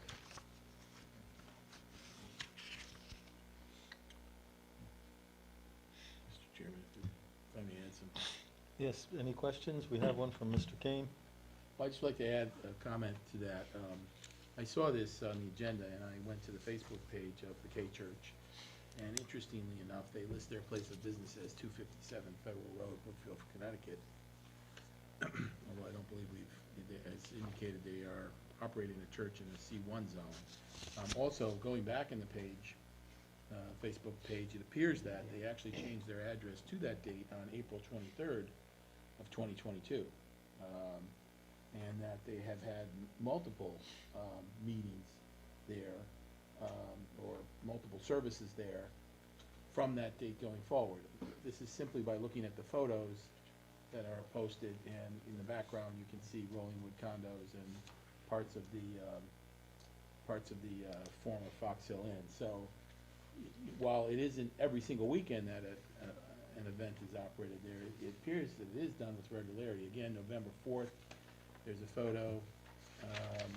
April 19th, there was a service there. May 17th, there was a service there. You know, again, I'm just judging from the photos. It was impossible to obtain from the Facebook page the actual ministers of the church, or the actual mailing address of the church, or the actual phone number of the church, or the actual service schedule of the church. However, you know, based on what the church itself states on their own webpage, they are a church, and they are operating at 257 Federal Road, which is in violation of Brookfield zoning regulations, because we don't permit houses of worship in a commercial one zone. I don't know if we can jump ahead and include 10A in this or not. Well, can I comment before Sure. we Yeah. go Go on ahead, to Mr. that? Timmerman. So, looking at the same stuff, my opinion, the property owner is actually White Star. It's not the church. So, as we discussed before, they're allowed to rent the premises of this assembly hall for all types of assemblies. It's defined by the dictionary as per Section 2 of our regs. And this includes religious assemblies by definition. Since the property owner is not a church, and therefore it is not running afoul, I think, of the restriction of a church organization C1, because it's not a parish house, it's an assembly hall with no defined use. And the cease and desist that was there was for the property owner, White Star, not for K Church. And despite K Church putting that address in, they still don't own it. There's been no property transfer that I've seen. And since White Star is not a church and is not registered as a church or organization, and is not a nonprofit or organization like a church, I think it should be treated like any other owner renting their premises out as an assembly hall. And with any organization that rents an assembly hall, they would be expected, the people renting, to decorate the rented hall for their assembly, like with a mat or something, and then remove it when they're done. Now, I don't know if it's been removed or not. And just a technical note, the application was denied without prejudice due to technical defects in the application process and not on the content of the application. So it seemed to, the letter implied that, oh, they were turned down for it, but we never got to the content because the application was defective to begin with, so we couldn't even deliberate on it. Or even, I'm not even sure if we opened it. Mr. Timmerman, So that's if my, I that's my may, opinion. That's all. Is this not the same applicant that said they had no activity in this same building, the same address, and said they were losing money because they can't rent it out? Are you That's saying right. now that they are doing it? So I must say that the last meeting we talked about this, it wasn't stated explicitly, but it was implied that, hey, if it's an assembly halls, they're having an assembly, then what's the problem? And No, but my so they question went is, ahead on that. They've said that they haven't been able to use the space since last year, December of 2021. That's right. So apparently they weren't being truthful then. No, then after our meeting, they started having meetings I again. think you're talking about the church. No, they got a and cease you're and talking desist about order White before Star, we, right? we talked to them, remember? There was issues there. That's why the town got called out back in May. Yes, that's a separate building department thing. Yeah, I'm hearing two things though here. But I'm they were hearing still White using the Star- space. I'm hearing White Star and I'm hearing, Cease and K desist Church. for religious, right. that's what the cease and desist But I was. guess the question is there a lease in place? And can can a property owner lease a property for a non-permitted use is which I don't believe you can. But again, Mr. Chairman, if I, yeah, or Mr. sure. Chairman, I'm sorry, if I may. Land use Please, Ms. director. Todsa. Thank you. So there's a couple of issues here, many issues obviously, but I'd like to say just two things. First of all, the K Church is registered with the Secretary of State of Connecticut as K Church Corporation. Sure. It is defined, it has defined itself as a corporation, a church corporation. Religious organization, yeah. By its By own- itself. by And on itself. their own webpage, they advertise Yeah. themselves as a So, church. so correct. there's, I don't think, in my mind, there's no doubt that they're a church. Now, the other Mine issue either. about who can, well, ultimately, the property owner is responsible. If I rent, my house out to, a bunch of, kids for a wild party or something, I mean, I'm responsible for that as the homeowner. It's nothing to do, I could have chosen to rent it out to, a Dawson couple, that's, staying there one night. So, I mean, it's ultimately the responsibility of the property owner to control who they rent to.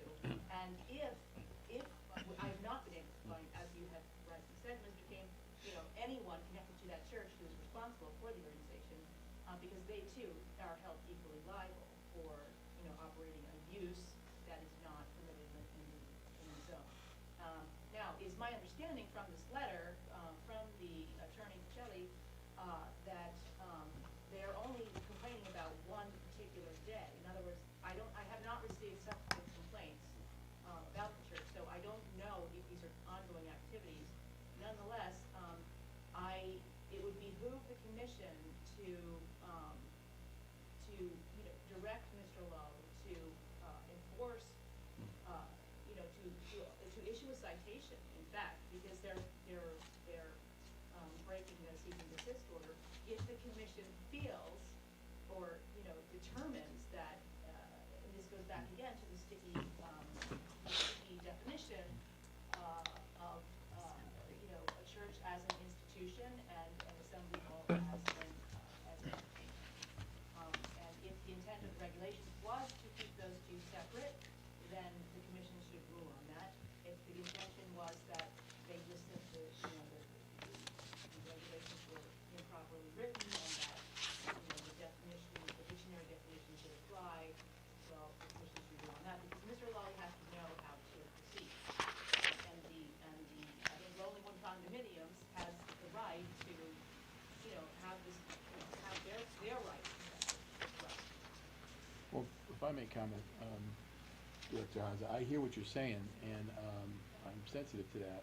I specifically with respect to 10A, and I hope I'm not jumping ahead here, the commission being asked to define what's church use and assembly hall use. I think that's already been done. The K-Church itself defines themselves as a church on their webpage. They've filed with the state of Connecticut, as you indicate. Again, the individuals who are actually operating the church is not readily determinable from the webpage. And interestingly enough, there's no phone number to contact them. Or, many of the traditional things that you would see in churches are absent from the webpage and absent from the documentation. Their email does indicate at kchurchct. Something or other. So, if I may summarize really very basically, I think they are intending to operate and promote themselves as a church, period. So any activities that they're having at that site would fall under that, based just simply on what they're saying on the webpage. There is some solicitations on the webpage to have people come and join us, see more of K-Church on Facebook, welcome, all are welcome, this type of thing. So clearly they're operating a church, in my opinion. Mr. Pratt? It's in their name, K-Church. I mean, can't even blame them. Except they don't own the property. Correct, but still. if they're White Star having- owns the property. I understand that, but if they're having church service there. Yeah, I'm kind of missing So that. that's I where- thought it was the use. But also we talked about a religious assembly is a valid use for an assembly hall. And that's the way we left it last time, and they took that and said, okay, well, we're gonna assemble it for religious use. So there's the distinction right there. Well, Why shouldn't it be allowed is by our regs, we go to the I definition. think the way it was include left the- is that there was a motion made to rescind the cease and desist order. No, and no, the motion didn't pass. before So how that. they walked away thinking that it was okay to do the motion, the activity that was given a cease and desist order begs my imagination. No, it's the meeting before that, we discussed, but we never made a positive statement or a negative Right. statement. We just talked about Right. a religious use, a religious assembly is also valid for an assembly hall. And I think they took that and said, okay, that's what we're doing. Well, to be honest, don't know, though. we haven't had anybody from We the don't know church come why. to speak Yeah, to us or sure. answer any questions or give us any additional information. I do recall Mr. Timmerman did that conversation, and I think it was with respect to the previous facility that operated as a banquet hall, and there were incidental religious services there, weddings, bar mitzvahs, Sure. that type of thing, incidental to the renting of the hall and the catering operation. It was combined with the Well, wedding, but but the rental hall was not operating itself as a church exclusively. and nor is it. It's not owned by the church. That's my point. It's not owned by the church. It's owned by the guy who rents it out. Then why are they putting their sign up and their mats out? Yeah, we don't have, the property owner's not here, That's but we don't something Yeah, have a maybe lease we to should, look to. maybe we should compel him to come in. Well, If maybe I that- may, Mr. Chairman, so. Yes, please. I would suggest that, because of the nebulous,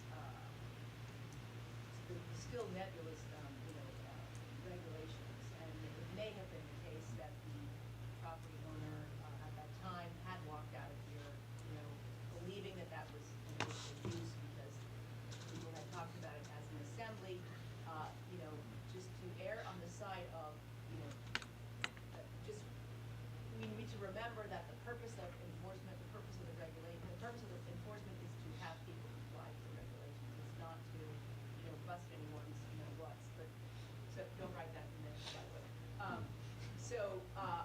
I would suggest then that, I'm not of the mind of Mr. Timmerman in the sense that, the problem is that the church had initially defined itself, and continues to define itself as a church.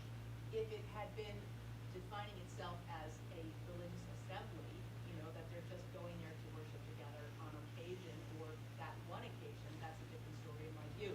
Nonetheless, my view's not important, but what I do think is the fact that it was somewhat nebulous, and it seems to be, judging from the letter from the attorney for Rollwood, it was only the one time, remains the one time. I haven't heard, the letter was written on the 16th, the breach was committed on October 30th. I would say perhaps you could direct Mr. Lawley then to simply, write a letter to White Star, just reminding them that the cease and desist order remains in place, and that. So if I may, I think what you're looking for is that we make a motion to direct Mr. Lawley to do what you started to say, to follow up with them and say the cease and desist is still in effect. And that King Church is, because it's, holding itself out or identifying itself as a church, in fact, it's not something allowed. At least that's what we decide. Right, I just wanna, I think a citation at this point, I think would be over. I concur with you, I just wanted to just amplify on what Mr. Zimmerman said. I think White Star itself is not a church, it's a property owner, landlord, commercial landlord. However, if they're going to give their property over for a non-permitted use, say for example, if they wanted to run a marijuana dispensary there, something of that nature, that would not be a permitted use. So I don't know if we have the purview to get a copy of a lease, if a lease exists, if this is being done on a handshake basis, I don't know. I think normally if property owners were going to lease something to someone, the tenant would then come in for a tenant fit-up to the building department and say, I'm modifying this building to my uses I'm gonna be taking over. I don't believe we've ever seen one of those in the building department, but. No, in fact, there's a violation. They did modify the building in violation of the building code and in violation of the fire code. Okay, so those are additional issues, but I'm not sure we're dealing with those here. But the fact, I agree with you. But I'm just saying that, again, that's the normal process, to come in, disclose what you intend to do, and then apply for the appropriate permits. None of that happened. So that, I think, also is a responsibility of the landlord. I think we have a duty to protect the rights of the Rolling Web, all those 245 units. Who knows how many people. Well, in addition to that, it goes beyond Rollingwood. Anybody who leases property and Well, of course. goes through this process has to follow the building permit process and the comments. Permission to go to the bathroom. We've been sitting here since 6:45. I just need to stretch my Yeah. legs. Certainly. How about a motion to go to 10-minute recess? Yes. Appreciate Any that. second? Second. Okay. Second. We're in Thank you. recess for 10 minutes. That'll be till 9:10 PM. Thank you. Yes? The gas heater? The streaming, streaming, Yeah, and I seconded it. that's because it's after He made the 9. motion. I seconded it, yeah. Is it still on? It is.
Oh, we're missing our administrator, she's probably, Oh. have to wait for her.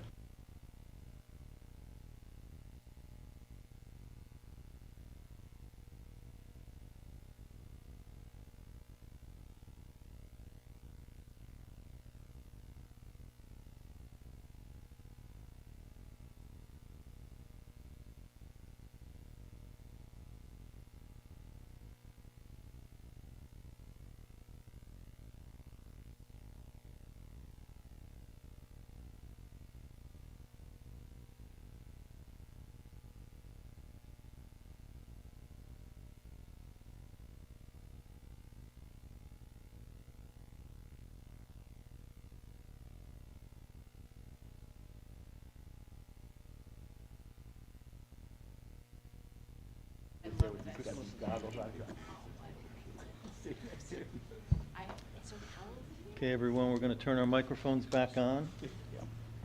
I think we're still live video-wise. Yes, and Dawn, did you turn on the recorder again? That's Yeah, probably all. She did. Yeah. All right, we are now back from our 10-minute recess. Whatever, we can have fun here. I would like to mention for the record that our alternate, Gwen Arment, has left for the evening. So we're now going to resume our discussion. And I think we're in the process of formulating a potential motion. And I leave it to you all to jump back in. Who was doing that, me? Yeah, Oh. that was all you. Yeah, we were gonna make a motion, or we were in the process of making a motion to direct the zoning enforcement officer to write the property owner of 271 Federal Road, and to remind them that there's a cease and desist order in place, and this applies to churches, and it also applies to the leasing of property to a church, just to an individual or to a group to operate a church in that zone. Period. Mr. Kame has made a motion. Do we have a second to that motion? I'll second. Mr. Pratt has seconded the motion. Is there any further discussion? Hearing no discussion.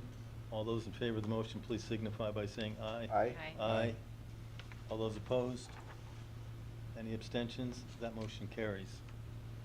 I think that that's all, although Mr. Lally is not present now. I don't think he had anything further to say on that subject, so.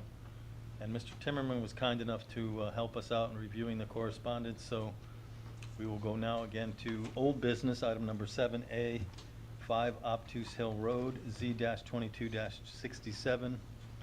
Deacon Lewis Howe of St. Joseph Church, 163 Wiscaneer Road, Brookfield, Connecticut. Site plan modifications to replace tent with an 800 square foot pavilion. Zone R60, Aquifer Protection District and Historic District. Did you want to update us on all about that matter, Mr. Lally? Yes. I did speak to Jackie Salem today from the Historic District. They have a site meeting, or site walk on Saturday, so at this time, I would suggest that the commission continue this to the next January 12th meeting. They are meeting the first Thursday in January, so then everything should be resolved by that time right there. So, Okay, thank you, Mr. Lally. Do we have a motion to continue this matter till January 12th, 2023? I just have a quick question. We do have an awful lot on our plate for January 12th. Would it move us to, Well, you don't have the other matter you can put off too. I mean, you. or just discuss it at that point? We don't have an awful lot for January 12th. What do you mean? All right, I Yeah, wasn't, we closed 3 meetings. We closed the all 3 right, well then public hearings. then I'm on the wrong page, once again. I think we Once- have a clear slate once- right now. You feel tired for tonight, that's all. Oh, I'm reading the minutes, sorry. So do we have a motion to continue this matter, Z-22-71, till our next meeting, which is January 12th, 2023? Yes, I make that motion Thank you. to continue Z-22-67 to January 12th. Mrs. Holmes has made a motion. Do we have a second? Second? Mr. Komar has seconded the motion. Do we have a discussion related to that motion? Just on timing, do we need to get an extension? Because we're supposed to do 65 days after date of receipt of a site plan application. And has it been before us before? How long has It's it been, It's it was still on the been- last meeting. it was- This is the second, will be the second continuance. So we'd have to get an extension from them. Or I could ask the applicant to withdraw the application and resubmit to. Oh, yeah, maybe. Well, I think we just get I mean, I'm sure they're willing to. I'm sure they're willing to give an Well, extension. I'll do Yeah. the math, and if the numbers, if we continue it and they need an extension, I'll simply request, from the applicant, an extension time. So, but thank you for making that note, Yeah. I'll have to do the math. So would someone present, one of the commissioners, like to alter the motion to say we will table this item until the potential extension is resolved? I don't think that's gonna solve anything. I think we'll just, I think the idea is just to continue it to the next meeting. And if the applicant decides not to give us that extension, if we need it, then maybe simply. Okay, so we have the original motion then. And I think that motion was seconded by Mr. Pratt. Is there any discussion about the motion made by Mrs. Holmes? Not hearing any. I would ask everyone, please vote. Yeah, I did. in favor. Bashender seconded it. Yeah, I Okay. didn't second. Oh, you did? I'm sorry. Mr. Komar, you're right. Mr. Komar seconded it. I apologize. But there was no discussion, so all those in favor, please signify by saying aye. Aye. All those opposed by nay. Are there any abstentions? That motion carries as well, and this will now be continued. Next up, item 8, new business. A, 100 Pocono Road, Z-22-71. Charles Lichtenauer of Chipman Mizuko Emerson LLC of Danbury, Connecticut. Zoning regulation change to permit places of worship, parish houses and centers, provided a minimum lot area of 120,000 square feet as special permit use in the Z1 zone. Mr. Chairman, I think we're just supposed to set the public hearing. Yes. Because the planning Yes. commission had it wrong in their minutes as well. They thought we were actually having a meeting today. Yes, thank you. So the chair is happy to entertain a motion to set the public hearing on this for January 12th, 2023. Mr. Chairman, I make a motion that for item 8A, the Z-22-71 application from, regarding the zoning regulation change for C1 zones to permit houses of worship and parish houses, et cetera, a public hearing be set for January 12th, 2023. Do we have a second? Second? Mr. Pratt seconded. Is there any discussion? All those in favor of the motion signify by saying aye. Aye. Aye. Those opposed say nay. Are there any abstentions? That motion carries as well. Thank you. That item is set for our next meeting on January 12th, 2023. Next up, item 9, other business proper. A, nomination and election of officers for the 2023 calendar year. Any interest in making a nomination from anyone? Well, Mr. Chairman, if it pleases the commission, I'd like to nominate that the current slate of officers be carried over to the 2023 calendar year. Pardon me if I may, and I'm sorry to interrupt, but as a point of order, I think we have to do each office one at a time. Okay. Am I not mistaken about that? I believe so, but I'm not sure. I could check, but. Of the bylaws? In the bylaws.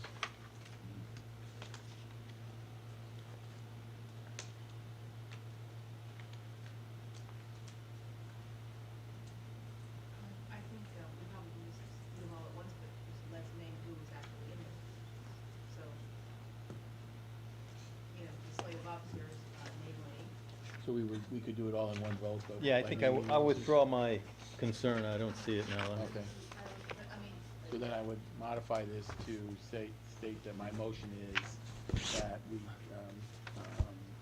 have, for the 2023 calendar year, or until their terms expire, Mr. Getz as chairman, Mr. Kame as secretary, Mr.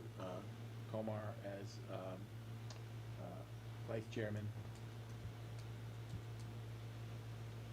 Thank you. Does that motion have a second? I will second that. Mr. Pratt has seconded it. Is there any discussion on the motion? Not hearing any. All those in favor of the motion signify by saying aye. Aye. Those opposed, nay. Are there any abstentions? The motion carries. And if I may, I was only going to explain my thinking is that I didn't know that you could kind of second a nomination for yourself, that kind of thing, you know, but.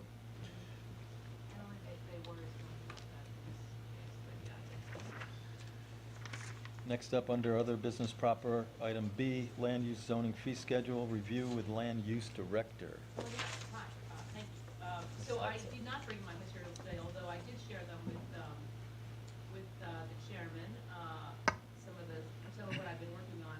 As I began to, we've been talking about this for months, thinking that we're gonna change the fee schedule, and it turned out that it was much more complicated than it first appeared. It's not merely a matter of saying, okay, well, item one, we're gonna raise that to $50 because 50 cents a page, and the regulations have gotten thicker, and so it's not a matter of just raising these fees, although we would like to do that. Certainly, I think the single-family residence fee of $20 is like laughable. It's so low, it's not even funny.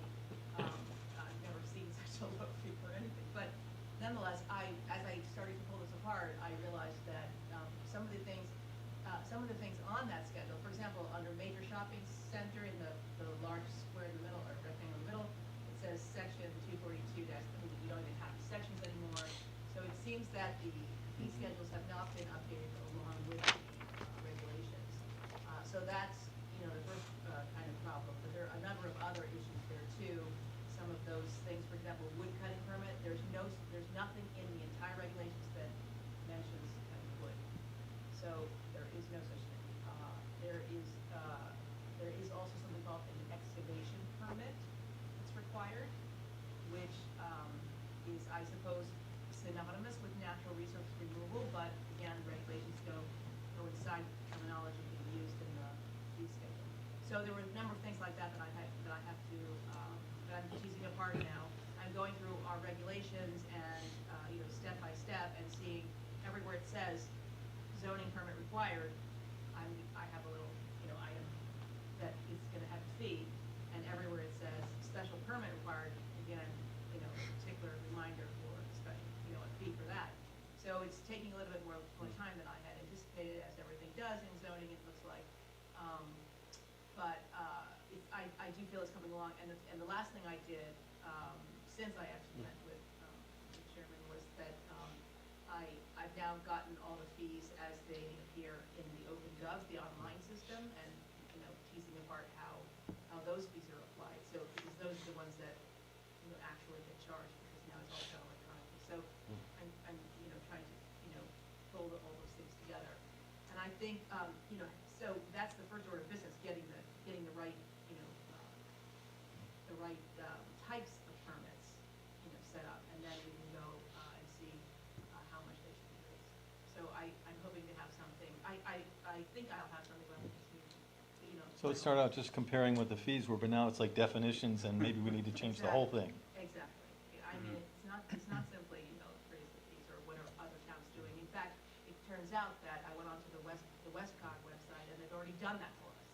They've got a whole comparison of all the towns, what they charge.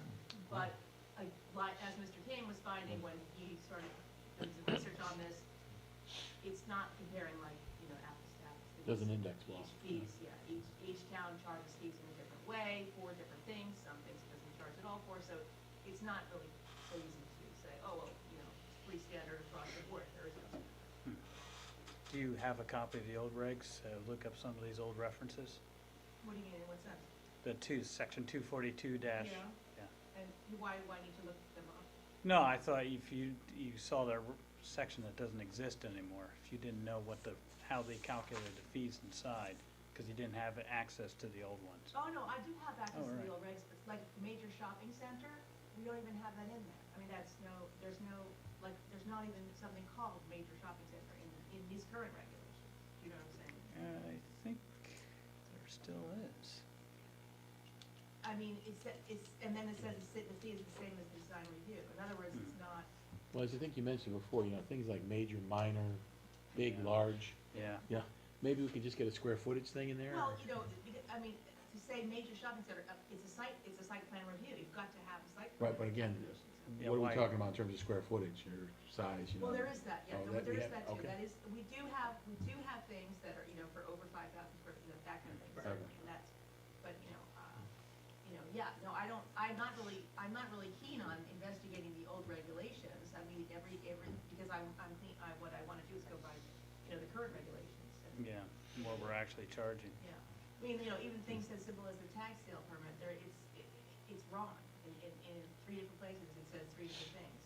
And so then you have to decide, well, which is the authority? And we keep giving tax sale permits out. Apparently, people know. You what got they're at least charging. 10% of the traffic. But the first one was free. The first one was, no, it's not free. Not free? No. Then you could reuse that a couple times, huh? No, I'm kidding. I'm done being facetious. So it'll take some time. But I've made headway. I feel like I've made some headway. I feel bad that Mr. King was charged with it because it turned out to be much more difficult. Well, that's par for the course. Well, thank you for that update, Ms. Hadza, and thank you, Mr. Kane, for initiating it and dumping it on Ms. Hadza. That was a good move. Just kidding. Next up, item 10, tabled items, discussion and clarification of certain definitions in the permitted use table, section 4.2 of Article 4 of church use and assembly hall use as used in the regulations. Can you just beat up on that? I think we covered that, to be honest. We covered it, but if I may, while we're on this subject, I do have a memorandum from our land use director, Rochelle Hadza, Not me again. Oh. dated October 27th of this year. And it was just related to this issue, and it started before the meeting where the discussion was about the cease and desist order removal at a specific place. And it was helpful, I think, to point up a few things. And I would like to set the stage of this by saying that I know that we've long been guided by the fact that our regulations are permissive, which means that if it's not explicitly stated as allowed, it is not allowed. And so, although not defining assembly halls or places of worship directly, the zoning regulations do make a distinction. Article 4, commercial and industrial districts, section 4.2, permitted uses, subsection A, permitted uses table. Under heading 2, institutional uses, we find places of worship / parish houses and centers. These are not permitted in the regional commercial, C1 industrial, I1, and corporate park districts. Under heading 10, recreation, we find assembly halls and theaters. These are not permitted in the marine commercial district. Thus, it seems that the regulations intended to differentiate assembly halls from places of worship and parish houses. Assembly halls are used for recreation, while places of worship are institutions. I thought it was, I think we may have already had that, but I wanted to reiterate it for the record. Thank you. And, Mr. Mr. Chairman? Mr. Timmerman, please. I think it'll be a good discussion to see what we want to change in light of the application coming for us in January about the same issue. And then also, maybe we want to look at that distinction, and do we want to make the distinction based on federal law and discrimination and everything else? So I think that's fodder for after some of these applications comes through. Because there's probably housekeeping things we have to change anyway. in the, If I may, I was just going to open it up to our land use director for a little bit of guidance. Did you have any particular feelings about how you would like us to proceed to help with this?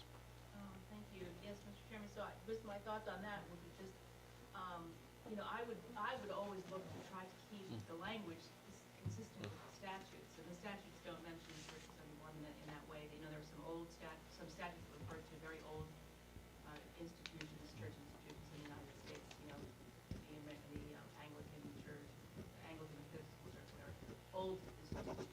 But what I think we should do is stick with the language that the statutes are now using, which, refer to churches as corporations and churches as societies. So like, religious corporations and religious societies. Those are the two types of religious bodies or religious groups that the statutes speak of. So I think if we try to stick with that language, we'll be, better off for it because we'll have guidance from the statute, and, not making any false steps there. Probably strike the word church from our regulations, eventually, and, describe it as a religious society or religious corporation, et cetera, et cetera. So, yeah, I think there's a number of things we can. So is the recommendation at this time that we still need to consider this and discuss it further, or is there an interest in having an action taken at this time? Well, Mr. Chairman, I was advised by the attorney on, a couple of occasions that, we just needed to make sure that we made clear, we, meaning you, the commission, made clear, what those two particular uses were and what the regulations meant, because otherwise, Mr. Lally can't enforce the cease and desist order. But I think we've already taken care of that this evening, so I don't necessarily see any action on this tonight, but I think Mr. Timmerman's idea is right. We need to kind of examine the whole thing and see that. To that point, and again, I don't wanna complicate this more than it is, but if you do take a look, there are multiple religious organizations throughout Brookfield. I don't know if they all have special permits or how they arose or what the nature of them is, but we have multiple groups, ranging from, traditional churches to things of missionary work, groups that collect and distribute food and clothing to other folks around the world. So you're right, it may be a much bigger problem or a much bigger discussion than we had originally anticipated. Thank you. So I think this is something we will continue to review and revise as appropriate. Thank you. Moving on to item number 11, commissioner comments and informal discussion. Does anyone have anything to share at this time? Before you. Mr. Timmerman, Yeah. please. Yeah, I like to talk, so. No, please. I like your checklist and for your accessory apartment, and I was thinking maybe, of course, it's not any of our work, it'll be Rochelle's work, to add some of those things from that checklist onto the form, yeah. See, so that's, thank you, Mr. Timmerman, yes, so that's what one of the bees in my bonnet since I got here, the fact that I'm issuing forms that are from like, 1912, oh no, well, can't say. But we have very old forms, they're outdated, and they like these, like the fee schedule, and it doesn't match what we're trying to do now. But, particularly, my pet peeve is the, issuing a certificate of zoning compliance before something's built. So I will be doing exactly that, and that was one of the reasons I did this exercise with just, I knew there were two applications tonight for the accessory apartment, so it would, it was a good kind of check to see if that's gonna work, test to see if that's gonna work. But I think that's the way to go, so that even, when the applicant is filling out the forms, all of those questions will be asked, and that, but this kind of a tickler to remind, either the zoning officer who's reviewing the application, or the commission, what are the things that are going to, matter? I mean, what are the things that need to be, the specifications that need to be met in order for us to, comfortably make a decision that this should or should not be. So, yeah, I'm working my way through all of the regulations. If I may jump in, I would just like to support that and say that I think we've talked a little bit about it here and there about kind of formalizing like a application cover sheet that includes process checklist, because I think it's very difficult and every application is a little bit different. If we had some standardization and maybe a summary of what the case is and ended with like a recommendation, which would help the board jump off. Doesn't mean that we would agree with the recommendation or disagree, but it'd be something to help us, I think. And it would probably help organize the cases too. So I think I applaud that effort and will offer to do anything that I can to help that. Thank you. Did anyone else have anything? If I may, I had one other thing. I just wanted to say that I would only ask that if we could, I know that it's been a little challenging. There's been a lot of cases lately and many changes in town hall and in the land use office, but if we could get back to the packet process where we kind of get everything at one time the week before. Fran? Because I know that, you know, and I know that there's been challenges and things, but personally, I find it difficult to be organized when I get stuff like one page at a time and different things here and there, and I did spend a lot of time trying to find stuff, and it was a little bit easier before, so only thing I would say is that if it's possible, I'd like to try to keep that going if we can. Absolutely. Thank you. Anyone else? When I keep saying that, people look at me like, all right, Gary, that's enough. That's enough. Thanks, Gary. At I this second, point- I second No, I that. do No, agree that's with really you, a because good, I good went to thing my to mailbox mention. looking for it today. Oh. So Didn't I'm realize. sure that Fran will be talking to Amy tomorrow, and, or she will go for the next meeting, maybe on Monday, and making sure that she gets Well, these packets out to Thank you all. At this point, I guess the chair would ask if there's a motion to adjourn. Oh, yes. Mr. King has made a motion. Second.